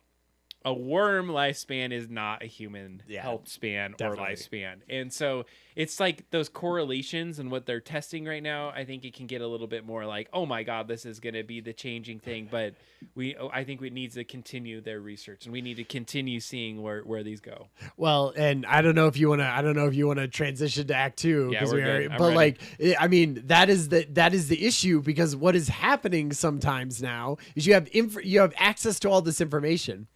And so what some people are doing is like, hey, that shit worked on a worm, give it to me.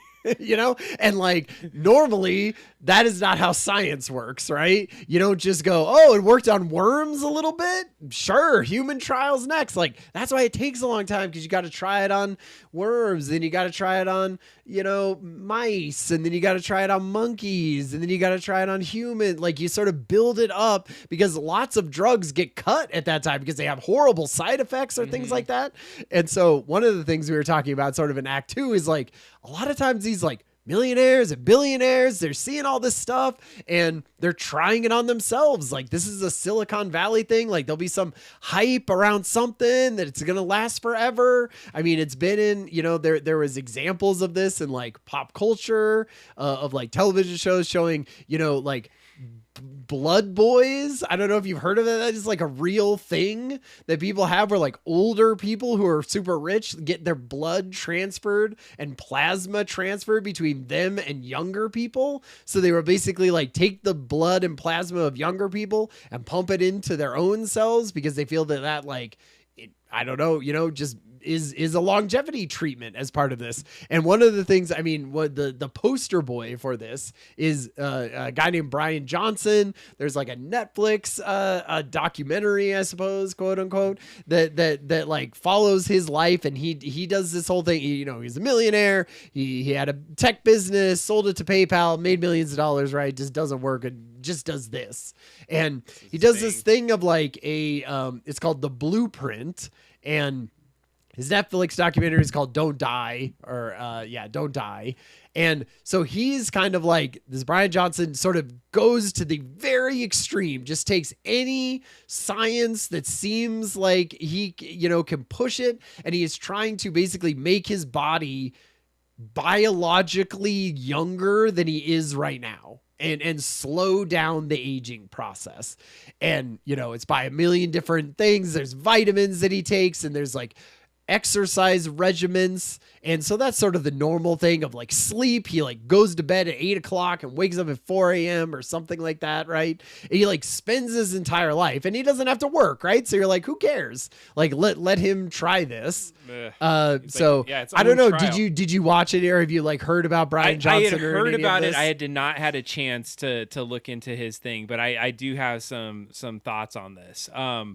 Number one of the things that I wanted to mention was around the life expectancy of some people, like in today's society, can differ by about 30 years just based off of where you live. And that could be like a 10-mile difference. So if you're rich versus if you're poor, would make a different change. Totally. You know, it's at like 30 years, and that's massive, right? Like that is...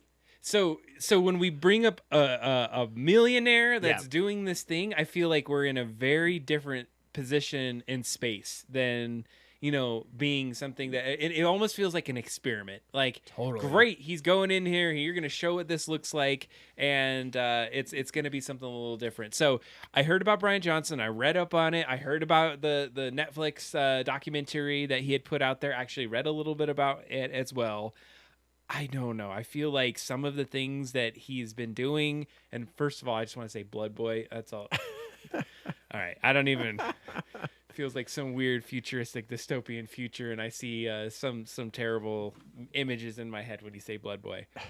But I think that the concept is... I don't know where I want to take this, because I have a few things that I want to like expose on this, is that he's doing it almost like myopically on himself. Like he's focusing on just enhancing himself by spending money, doing specific things, creating a routine, a procedure, a regimen that does this thing over time, which I would say is not scientific.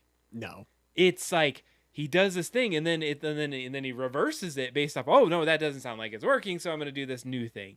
Yeah. And because of that, I feel like he's kind of lab ratting himself with. So is that a good thing? Does it mean that he's like a pioneer at what this is going to look like going forward? Or is this something that is, the Silicon Valley tech bro trying to solve the longevity mystery of life? And he's profiting off of it, right? Like he has a website where you can, I mean, he gets millions of views on his YouTube videos. He has a huge Netflix thing. Like, you know, he has affiliate links on his website. He sells his own, oils or whatever, right? I mean, he's profiting off of it as a thing, he goes way beyond in the document, which I did watch the documentary. Like he goes way beyond just sort of like lifestyle health things and eat, having a ton of vitamins, right? Like, I mean, he did like gene therapy on himself. Like he, flew to a, unincorporated Costa Rican island or whatever, or South American island to like have, genetic like things pumped into him for like stuff. Like he's taking it to the extreme. Right. And like part of this is, for me, I'm sort of like, yeah, that is definitely not science. It's not reproducible. Like in some ways I'm interested to see if that, does it help him? Does it, I mean, obviously he's super fit, and part of this, that they say is even he admits like probably 80% of the age reversal that he is doing, like you wouldn't have to spend millions of dollars to do that. Like, I mean, a majority of the benefits that he has is because he's super fit, right? He eats all of the right, vegetable. He like doesn't, there's like a very strict diet that he is on, and a majority of that, like, and he sleeps and he gets like the right amount of sleep and has that. And like, that is probably 80% of it anyway. And it's just, we're not all doing it. Like one, we don't have the time. He doesn't have a freaking job. He could just do sit-ups or whatever he wants, for hours if he wants to. Whereas me and you, we're trying to like fit it into our little schedule. But for real, like, you don't have to go to that extreme of it to be able to like see a majority of the benefits that Brian Johnson gets. A lot of it is just sort of hype. Yeah, and if like haven't been the benefits to society at scale, and this is where I would take it, is that we're talking about this millionaire guy, and like, okay, great, he's doing some stuff, but what are the broader impact that we can think about to our society in that? And that's what I got to thinking about, is that, okay, what if he finds the secret sauce to live a little bit longer? Right. Is that help anybody?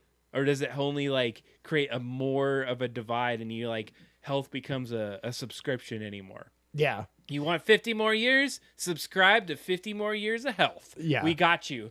But like the science says that, there's been some advancements in time. It's like, sanitation, the way that we create some certain food to ensure that it's not going to like poison you. Yeah. It's the way that we do strength resistance and all these other pieces. Yeah. But another piece of it that I thought was really interesting was it's like there's this whole social element that we haven't even got into. Is that like good health and good longevity has to do with like other people being involved in your life. And so I think there's some interesting things that are coming out of it. I'm not convinced that's the bee's knees of where we're headed going forward. It's like I want people to be going out there and trying things, I guess. And the way that you would say like it could be helpful is like, say he does land on something, it might be something where people be like, ooh, maybe we should then do trials about that, right? Like it could lead. And if he dies tomorrow, like you're like, well, that idiot just like, tried a bunch of weird crap and wasn't able to extend his life. And, it's just like, it's a one-off thing. If he lives to be 150, that's a one-off thing. And if he dies at, 65, that's a one-off thing. But but that's what I'm getting at, is that it's a one dude thing. Yeah, like exactly. You can't take it seriously. Yeah, really. Like how could you take his one experience? It has to be because genes and lots of stuff to it. So, absolutely. So like if you want to talk about different things that other like, rich people are trying, and one of the things that I hear about, like, have you heard about lengthening your telomeres, Adam? Oh, give me some insights, right? Okay, if you want to, so telomeres basically are like the caps that go on top of your chromosomes. Yep. So like you have chromosomes, right? And they're like the little shoestring. They're like the plastic tip that goes on the shoestring, right? And every time that your chromosome splits, which you need to do because you're losing cells and you're replacing cells and you're splitting them and you're doing that, the telomeres at the top, they get shorter and shorter. And then eventually they get so short that the telomeres can't split anymore, and they either just stop dividing or they die. And so in a lot of ways, people are looking at that as like a biomarker of how long are your telomeres, basically. If they're super short, then, your cells can't divide as quickly and they're dying more. And so things start to break down then. Okay. And so there's then what makes telomeres shorter or longer, right, is not only just how long you're living, but how much telomerase is like released into your system. And so a lot of like biohacker stuff is like increasing the amount of telomerase in there so that it can keep those like telomeres in like as long as possible. And then it's supposed to be like, well, then your cells can divide easier and better, and you don't get as much like sort of breakdown in your body. And there's like people that talk, and guess what a majority of the ways to keep the telomeres long in your body. Oh man, I would love to know this. God, it's getting enough sleep, it's eating the right foods, it's exercising, and it's also low stress. So one of the big things is like, if you have a ton of stress in your life, right, then like that shortens telomeres like in your body. And so if you're like always sort of stressed out about things or doing stuff, then like that goes down. Now, how much of that can you actually like, do? I don't know. Like we know that stress reduces, the healthy side, the health span of your life. Like we have known that for a little bit, but I feel like this shows that it's like really in there with like how bad is your like how are those telomeres affected by all of that in your life. So that is one thing that like people are trying to do. I don't know. Have you hadn't heard of that? Like, I mean, I had read through it, and I need to get some more Okay. conversation around what that was. So yeah, it's like the shorter you get, it's It's like just- an aging kind of. so the gauge. problem is, so let's say you have really long telomeres, right? Those cells can divide quicker and stuff. You know what also divides? You know what's the bad thing that does when cells divide quickly? That's what cancer cells do. Yes. And so it's like there's kind of this like trade-off where you're like, yes, you have younger sort of chromosomes for doing that, but if they end up in some kind of cancer way where they can quickly divide, now you just have like really young and awesome telomeres that would be dividing and creating cancer cells even quicker. So that's sort of the bad side of that that they talk about. One of them, I don't know, like I've been doing a little bit of fasting, like intermittent fasting. Apparently fasting and calorie restriction is a big one. Like they found out that like sort of like, there's like an 18-6 diet fasting. I don't know if you heard of 18-6 or 16-8, but it's like basically you only eat for 8 hours a day and then you fast for 16 hours a day. So you only eat for, between like 10 a.m. and 6 p.m., and so you don't eat any of those other times. Or maybe you do like 1 day a week or something where you just fast for 24 hours. Or they have fasting diets where 2 non-consecutive days of the week, you limit your amount of calories that you bring in to like 300 to 500 calories only in those days. And it keeps you from like being grumpy, I guess, but like, they talk about it like resetting some of your like cellular level or whatever. And I don't know, they've proven that a little bit that like that can lead to a healthier lifestyle. But a lot of it is like when you are less heavy, you are healthier, like that is honestly a majority of it. Is this it feels like a lot of pain in the ass work to keep yourself going. Is that life anymore? I 100% yes, because you know why? Every time that I think about a big lifestyle change that I need to do, I think that seems awful. I am going to have to go in there. And now I have to think about that all the time. And I feel like your brain is like tricking you to be like, you shouldn't do that. You should just keep eating the shit you want to eat and do all that stuff. Because when you actually start doing it, like I became vegetarian, and I was like, that is going to be a pain in the butt. How am I ever going to live like that? And now I'm just like, of course, that's just how it works. Right. Like, there are times in my life where I've been like, I'm not going to like drink soda, or I'm not going to drink alcohol, or I'm not going to eat as much sugar. And it seems so hard and so terrible. And so like, that is what my life is. And is life worth living if I don't, have cupcakes or whatever? And then you go and you do it and you're just like, you know what? It's fine. It's absolutely fine. I didn't need that stuff in my life. And now if I'm going to live like so much longer, supposedly, like, I don't know. It seems like a good trade-off to me. I don't know. What do you think? Not maybe? I don't know. I just feel like there's a certain point, there's a threshold that you cross where something then becomes so arduous that you're like doing it in spite of the other thing. Yeah. No, I mean, that Brian Johnson thing, like he spends his whole life doing, right? As opposed to it. Okay. So the last one I thought was interesting. It kept coming up everywhere that I was thinking or looking at like how sort of this biohacker culture, and it's like, inflammation is the enemy in this scenario. And what that means is like inflammation in your body is good, right? It's sort of, it like helps fight injuries when you have them, right? You think about somebody who like got their face like messed up and then it's like it's all swollen. I mean, that's the reason that it does that is because it's like repairing your body. That's what inflammation is. But the problem is that like a lot of life, if you're heavy or like you have high cholesterol or like you don't exercise enough, is your body just sort of has this like low latency inflammation all the time. And it's sort of needing to kind of just constantly repair yourself to keep going. And what happens is like that system of inflammation not only breaks down as you get older because you've been using it and using, that's the claim is that you've been using it and using it and using it at sort of at a low level. And so by the time you're getting into your 60s and 70s and 80s, you've had decades and decades and decades of it just being in the background. And so it doesn't like work as well because it's just sort of been there. And then, so the idea is that like they talk about like the 4 horsemen of death.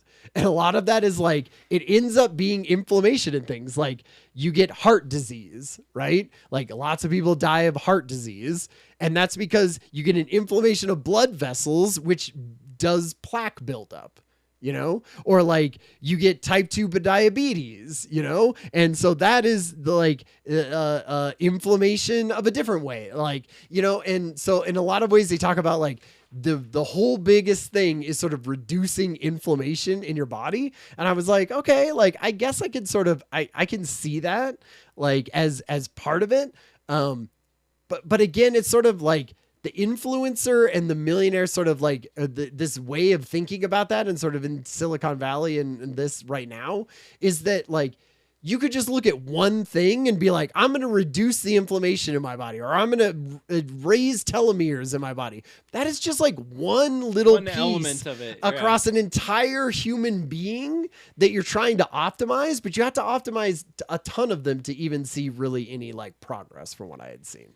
And so I think that goes into, a little bit of what I was saying before is I agree with you is that it can't be just one little hyper focused things. And in others, it may be one thing over another as well. And it's going to be a combination that we're going to have to think ourselves through. And so as we start to think about what this means going forward, is it plausible? I mean, is there going to be a secret sauce that you have, and maybe AI can help say, well, here's where you're going to have to focus on yourself based off of who you are and how you're working versus somebody else. Totally. Like personalized medicine is like, I'm hoping that would be a great thing that AI can bring forward. So, and the other thing too, is that if you think about the people that are really pushing this, the richers, they're wealthy people. They sleep well. They eat well. Yeah. They have the time. They socialize. They're in those neighborhoods that maybe are safer, so the stress isn't there. Totally. And then you have more medical oversight to look at those things. And so, how do you equate what they're doing in those situations to something that's gonna to make them a little bit better? Yeah, I mean, yeah, you're right. It's like hard because what you would hope is that, like a lot of technology and a lot of stuff, it gets democratized in a way that like only rich people get it at first. And then we see how amazing it is. And then we go, okay, great. Let's make it, easier and easier to like get and have access to. But I don't know. I mean, it doesn't always go in that direction. And so what I wouldn't want is to be like, now there's this upper crust of society that has a bunch of genome treatments and all of this stuff to like keep them living to be 150, while the rest of us are kind of like, in the gut trying to do our best and, running around and getting our heart rate up and exercising and sleeping well, but we're never even going to get to that thing. It's like, you got a Gattaca future there, unfortunately. And that's it. It has that further divide. I think, at this point, my takes on this as we start to get into the, the final discussion portions is that, the Brian Johnson conversation, it feels like he's kind of he's half lab rat. He's maybe like this media influencer, and then he's like, it's a company. He's really pushing this out. And so maybe there's some things with those biomarkers that we're talking about, but, we're gonna have to see where this goes. So I appreciate the discipline in trying to move that through. We're gonna see how this navigates. As we I want to keep. I mean, I'm not gonna be like ordering his oil or whatever, but I would. But every oil. Yeah, exactly. But like every 6 months, I would check in with AI and be like, hey, what's Brian Johnson up to? I like a good lab rat story. Of course you do. You want to watch it out. So let's see who survives the longest here. Exactly. Okay, final act. Yeah, absolutely. Take us through it, Ryan. So I think what's interesting about this final act is like what do normal people, what are we kind of doing to increase our health span and our lifespan? And does that mean like different drugs we could be taking or things like that? Like, is there ways that, we could sort of stick with the boring stuff and Right. get some of these, benefits for everyone? And like, what should we actually, be looking at? And I think to begin that entire conversation, you have to look at GLP-1s. Like, So give me what GLP-1s are. I don't know what a GLP-1 actually stands for. Maybe something with glucose. Anyway, GLP-1, it's a type of drug, you inject it into yourself, and, they talk about it in a way of like weight loss. For a long time, it wasn't a weight loss drug. Like, it's been around for a while. It was more like a diabetes drug that they would give people, and that it would help them, like, try to get on a path back to not being diabetic. And in a lot of ways, like, it does the thing that is healthy just in general, which is when you lose weight, when you are at more of a healthy weight, that you get a lot more benefits of health benefits from that. Right. And so just in some ways, it's straight up like, if you are a less heavy person, you have better health benefits. So GLP-1 does great with that. But they're also finding too that, like, even if you don't have a weight issue, that in some ways, like, it helps with that inflation side of this. Like, they were saying, that, like, you take the GLP-1, and even before you start losing weight, you start getting benefits from the drug for the most part. And that is just sort of like the inflation that it reduces in your body. And I think one of the big things of GLP-1 is it, like, sort of, it kind of goes to the inflation part. Like, it sort of dulls everything down. Like, it dulls the way that your body is sort of like, I don't need to go and fight that infection, as hard anymore. So you're not using, so like that stuff isn't being just like, inflamed all the time because of it. And then also they were saying that, like, it sort of dulls a lot of other things, so that, like, people will stop, like, drinking alcohol as much and doing drugs as much. And even, like, being on their phone and brain rotting as much on this, because it sort of just, like, takes those receptors that are saying, like, oh gosh, we got to do that, and, like, go, like, min-max this, like, thing. It sort of dulls that down a little bit to allow people to be like, no, I'm good. Like, I don't need that anymore. And, like, that. And yeah, you were saying, like, and I think the catch with it too was that the weight loss and some of that, it was muscle. Yeah, that's true. That goes to the other side of it, right. Where that's really, especially as you're older. As that's the healthy part. That's what you need to keep going to have that longevity. So yeah, like I know part of what they say is, like, if you start taking those drugs, like, you should be doing more like weightlifting and things like that, because it's going to take, like, that is part of it that gets taken away. And as I've noticed it as I've gotten into my 40s, is like, I have a harder time maintaining muscle mass or even just keeping that with my normal, like, I have to concentrate on it to be able to keep muscle mass nowadays. No, I think that's a glucon-like peptide is what it means. So we have our health care professionals in the chat helping us out with now have you heard of zombie cells, Adam? Oh my god, we're going to zombie cells. Ryan is like, I feel we're like telomereing, we're zombie selling. It's good. Zombie cells are like dead. Well, they talk about them as zombie cells. Synoletics, like, synoletics target these zombie cells. Okay. And what it's supposed to do is it's kind of, like, supposed to flush out some of those, like, dead cells or cells that aren't doing things out of your body quicker, so that your body doesn't have to use inflammation to get them out of there. The drug sort of flushes them out of there. And so they don't really know yet. I mean, it's sort of in, like, the experimental thing. Like, Brian Johnson uses some of it. He was saying, like, there's a rat mason that he was using, and then it had, like, too many side effects. Yeah, he like he was like, I'm not doing this. I'm not doing that anymore. And so he, like, stopped using it. But, like, that was another one that, like, is, like, right at the edge, or, like, at those sort of trials of doing things where we could be like, okay, at that point we could start, like, maybe taking some of that at, like, low dosage. And, that could be a thing that just sort of, hey, we give to society as something. I mean, maybe GLP-1s, like, there have been videos and stuff that I have seen that says, hey, maybe we should be giving every single person GLP-1s. Like, you should just have that as a thing that you do. And, you know, if it was keeping everyone at a healthier weight, keeping everyone at like the thing, and just being healthier, that like, is that a bad thing for society? I don't know. It feels like they're like, why do we have to take something to change ourselves, to make ourselves better? Right? I mean, because you're not doing it.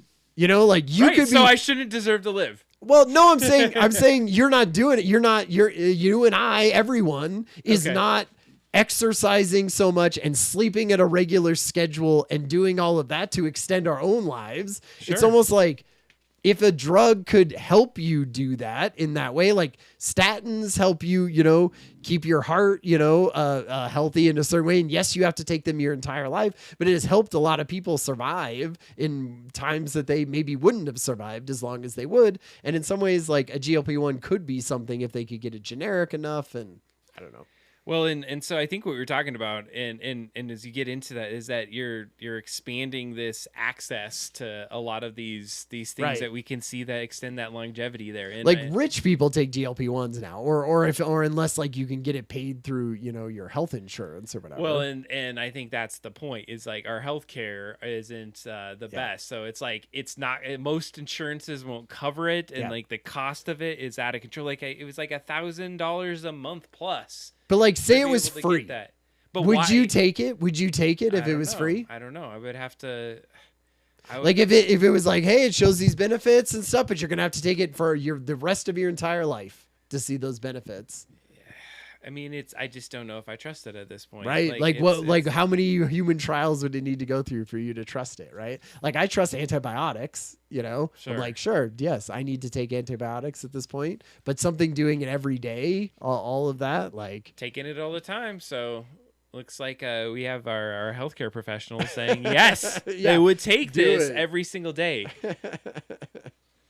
So, you know, as we get into this point, I feel like there's a lot of dual conversations going on, because we jump into this concept of needing something more to like extend our health, extend our life. And that's the whole point of this, is like live long, you know, and probably prosper. Hopefully. And hopefully.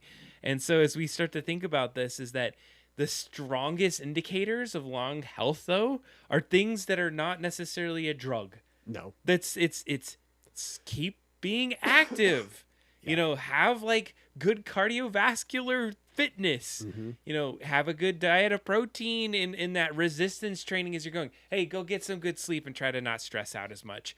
And the other part, and I brought it up earlier, is that some of those are very like solo human things, but another big piece of good health, and maybe not stress, is that connectivity that we have, that community, that social interaction that's important. And so those are the things that you have to have.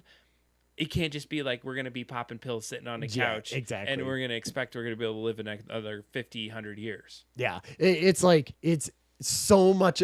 When you look through all of these, a majority of it is just like, you could get all of these benefits. You could get all of these benefits by just doing normal working out. Like they talk about VO2 maxing, which is basically like how much your let me see, measures the maximum amount of oxygen your body can utilize during intense exercise. And they were saying that is the biggest sign of longevity, that's the most proven thing that you can do, is that like, if you can work out in a way, it's sort of like the HIIT exercise where it's super intense for a while, and you can get your body revved up like that. And then it like you know, and then you do those tests, like increasing that amount, they talk about going from the bottom 25% of that to the top 25% of that, of like people who have that, you know, can measure that and do that VO2 max, is like the biggest thing. It's better than quitting smoking. It's better than like curing diabetes. Like you live longer if you can max that out as much as possible. And like, that is just a thing that we should all be doing in our lives to live longer. It's just hard, right? And that's why I'm sort of hoping that we are on a trajectory with like wearables and AI and just learning more about it, that you could be like, okay, like do those normal things that can help you live longer, and like let millionaires and all of that kind of crap and pharma and all of that like fiddle around with sort of the outside edges, but like 80% we have control over. It's like we just need an AI that has like a cattle prod that zaps Exactly. us awake Because it's go like to do stupid the damn humans. things. Yeah, it's like, oh, I'm tired and I don't want to go work out today and all of that. Like that's where you need the AI to be like, hey Ryan, your glucose monitoring thing says that you're being very unhealthy, and if you go to the doctor or you go to the gym today, you're gonna add 3 weeks to your life or whatever I need personally to like get myself to do those things. Yes, I want that because willpower hard.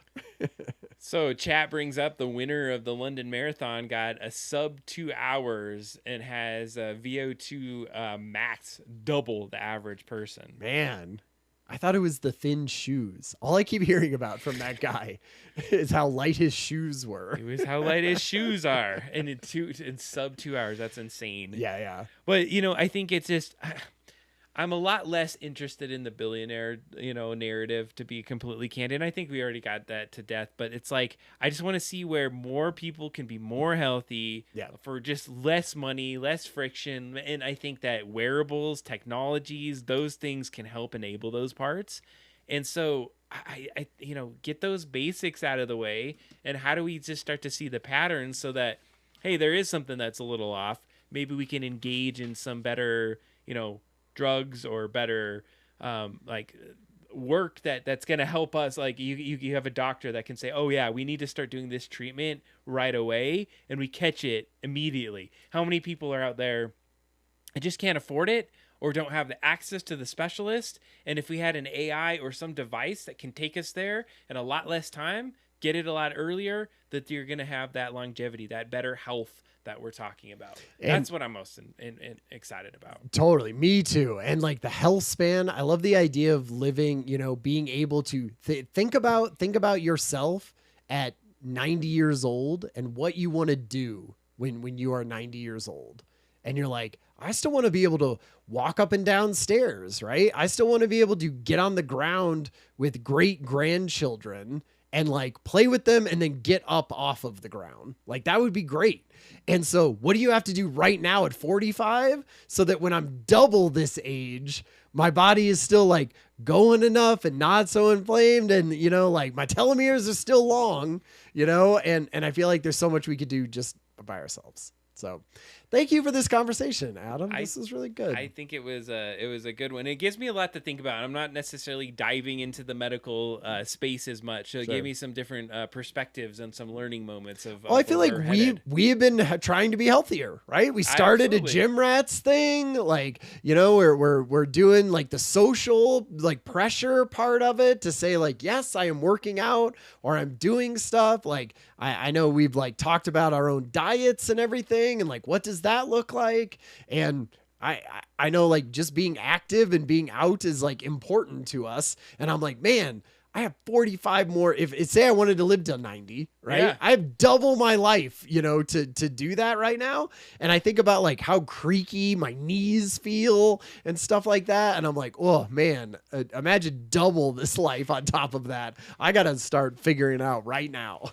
Figure out what those next steps are. No, I think this is gonna make me think a little bit deeper, and I'm gonna continue focusing on some of those other areas. So I was on a walk while I listened to some of the research on this. Nice. And then as I was listening to it, I was like, so glad I'm walking right now. If you, not sitting eating chips on your couch and listening to it. And so I've really been trying to find more opportunities to say like, okay, if I'm going to read something or I'm going to like listen to something, I should also be doing something healthy and walking around. Like I cannot just sit anymore. It is important to me to be able to have that kind of part of my life. So I think that's what is evoked in me. And I think like devices can help me. I have watches that like will tell me where I'm at, how many steps I've taken in a day. It's getting a lot more in depth on like one thing I would tell you, and this is a hot take on. I know we're like basically at the end here, is that when I get stressed, I have the stress mode on my watch, and I would like have some stressful moment and it would tell me I'm stressed. And it would be like, hey, how you feeling right now? Right. Something we're monitoring. And like, even just that mode of knowing how often I was stressed in a day gave me a way of like, how do I start to be a little bit more zen? Right. How do I stop being so damn stressed every second? And so those are like some of the moments where I was like, there's my triggers. When this thing happens, maybe I can't just always go into my email every 2 minutes. Like give myself a little bit more. Right. Give it a little bit less of a constant like beat of the drum. It'd be so cool. Like, imagine if your watch then, was just like, whoa, it alerted your phone and your phone was like, hey, Adam, we're going to do the breathing exercises we talked about before. Like, if it feels like you really need it right now. And you'd be like, okay, I guess like, it would be a thing where I feel like that's where the AI part of this, like the conversational, large language model side of this could be really interesting of, not only is it just giving you a little notification on your thing, it's like, let's do something about it. Like, let's, do a 30-second meditation, would calm you down. And I would probably listen to that. Little needle on your neck. Just, all right, I'm good, yo. No more stress here. It's just it was like the glucose monitoring is now just pumping, Vicodin or something into my blood. No, I love the conversation. Great topic tonight. Thank you so much. Yeah. I think tonight we're calling it an early evening. Yeah. Just because we got sick folks. We are. I appreciate you. New set. Being allowing yourself to be near me. That's right. I had enough alcohol to like hopefully fend off whatever things you're sending my which way. So I was trying to cough over here. Well, thanks for hanging out with us tonight. We streamed on 2 platforms simultaneously. Yeah, which it seems like test. It seems like a success, right? Yeah, I think so. So, I mean, we're going to keep tuning up this room. It's going to be a little better. We got to get music in there. Basically, the fact that I was able to get it to us to this moment and On people 2 are places. like connecting. It's amazing. Yeah. I just got right back from this cruise, Adam, but like, I feel a little scratchy throat, but you'll be fine. Yeah, it's like I'm like my flesh is peeling off as I scratch myself. It's a little bit of like a Is that what the leprosy. Hantavirus does? I don't know what it does. I did hear about that though. That was crazy. Oof. Yikes. All right, folks. If you have any thoughts, any insights, talk to us on the Discord. There's been some fun work on Discord lately. We have seen some good topics. And if you have topics that you want to hear about for next time, that could also be fun. So we don't have fun music for this, but you're gonna get to see our outro. And until then, we'll see you then. Thanks for hanging out, y'all. Bye. Have a good Thursday.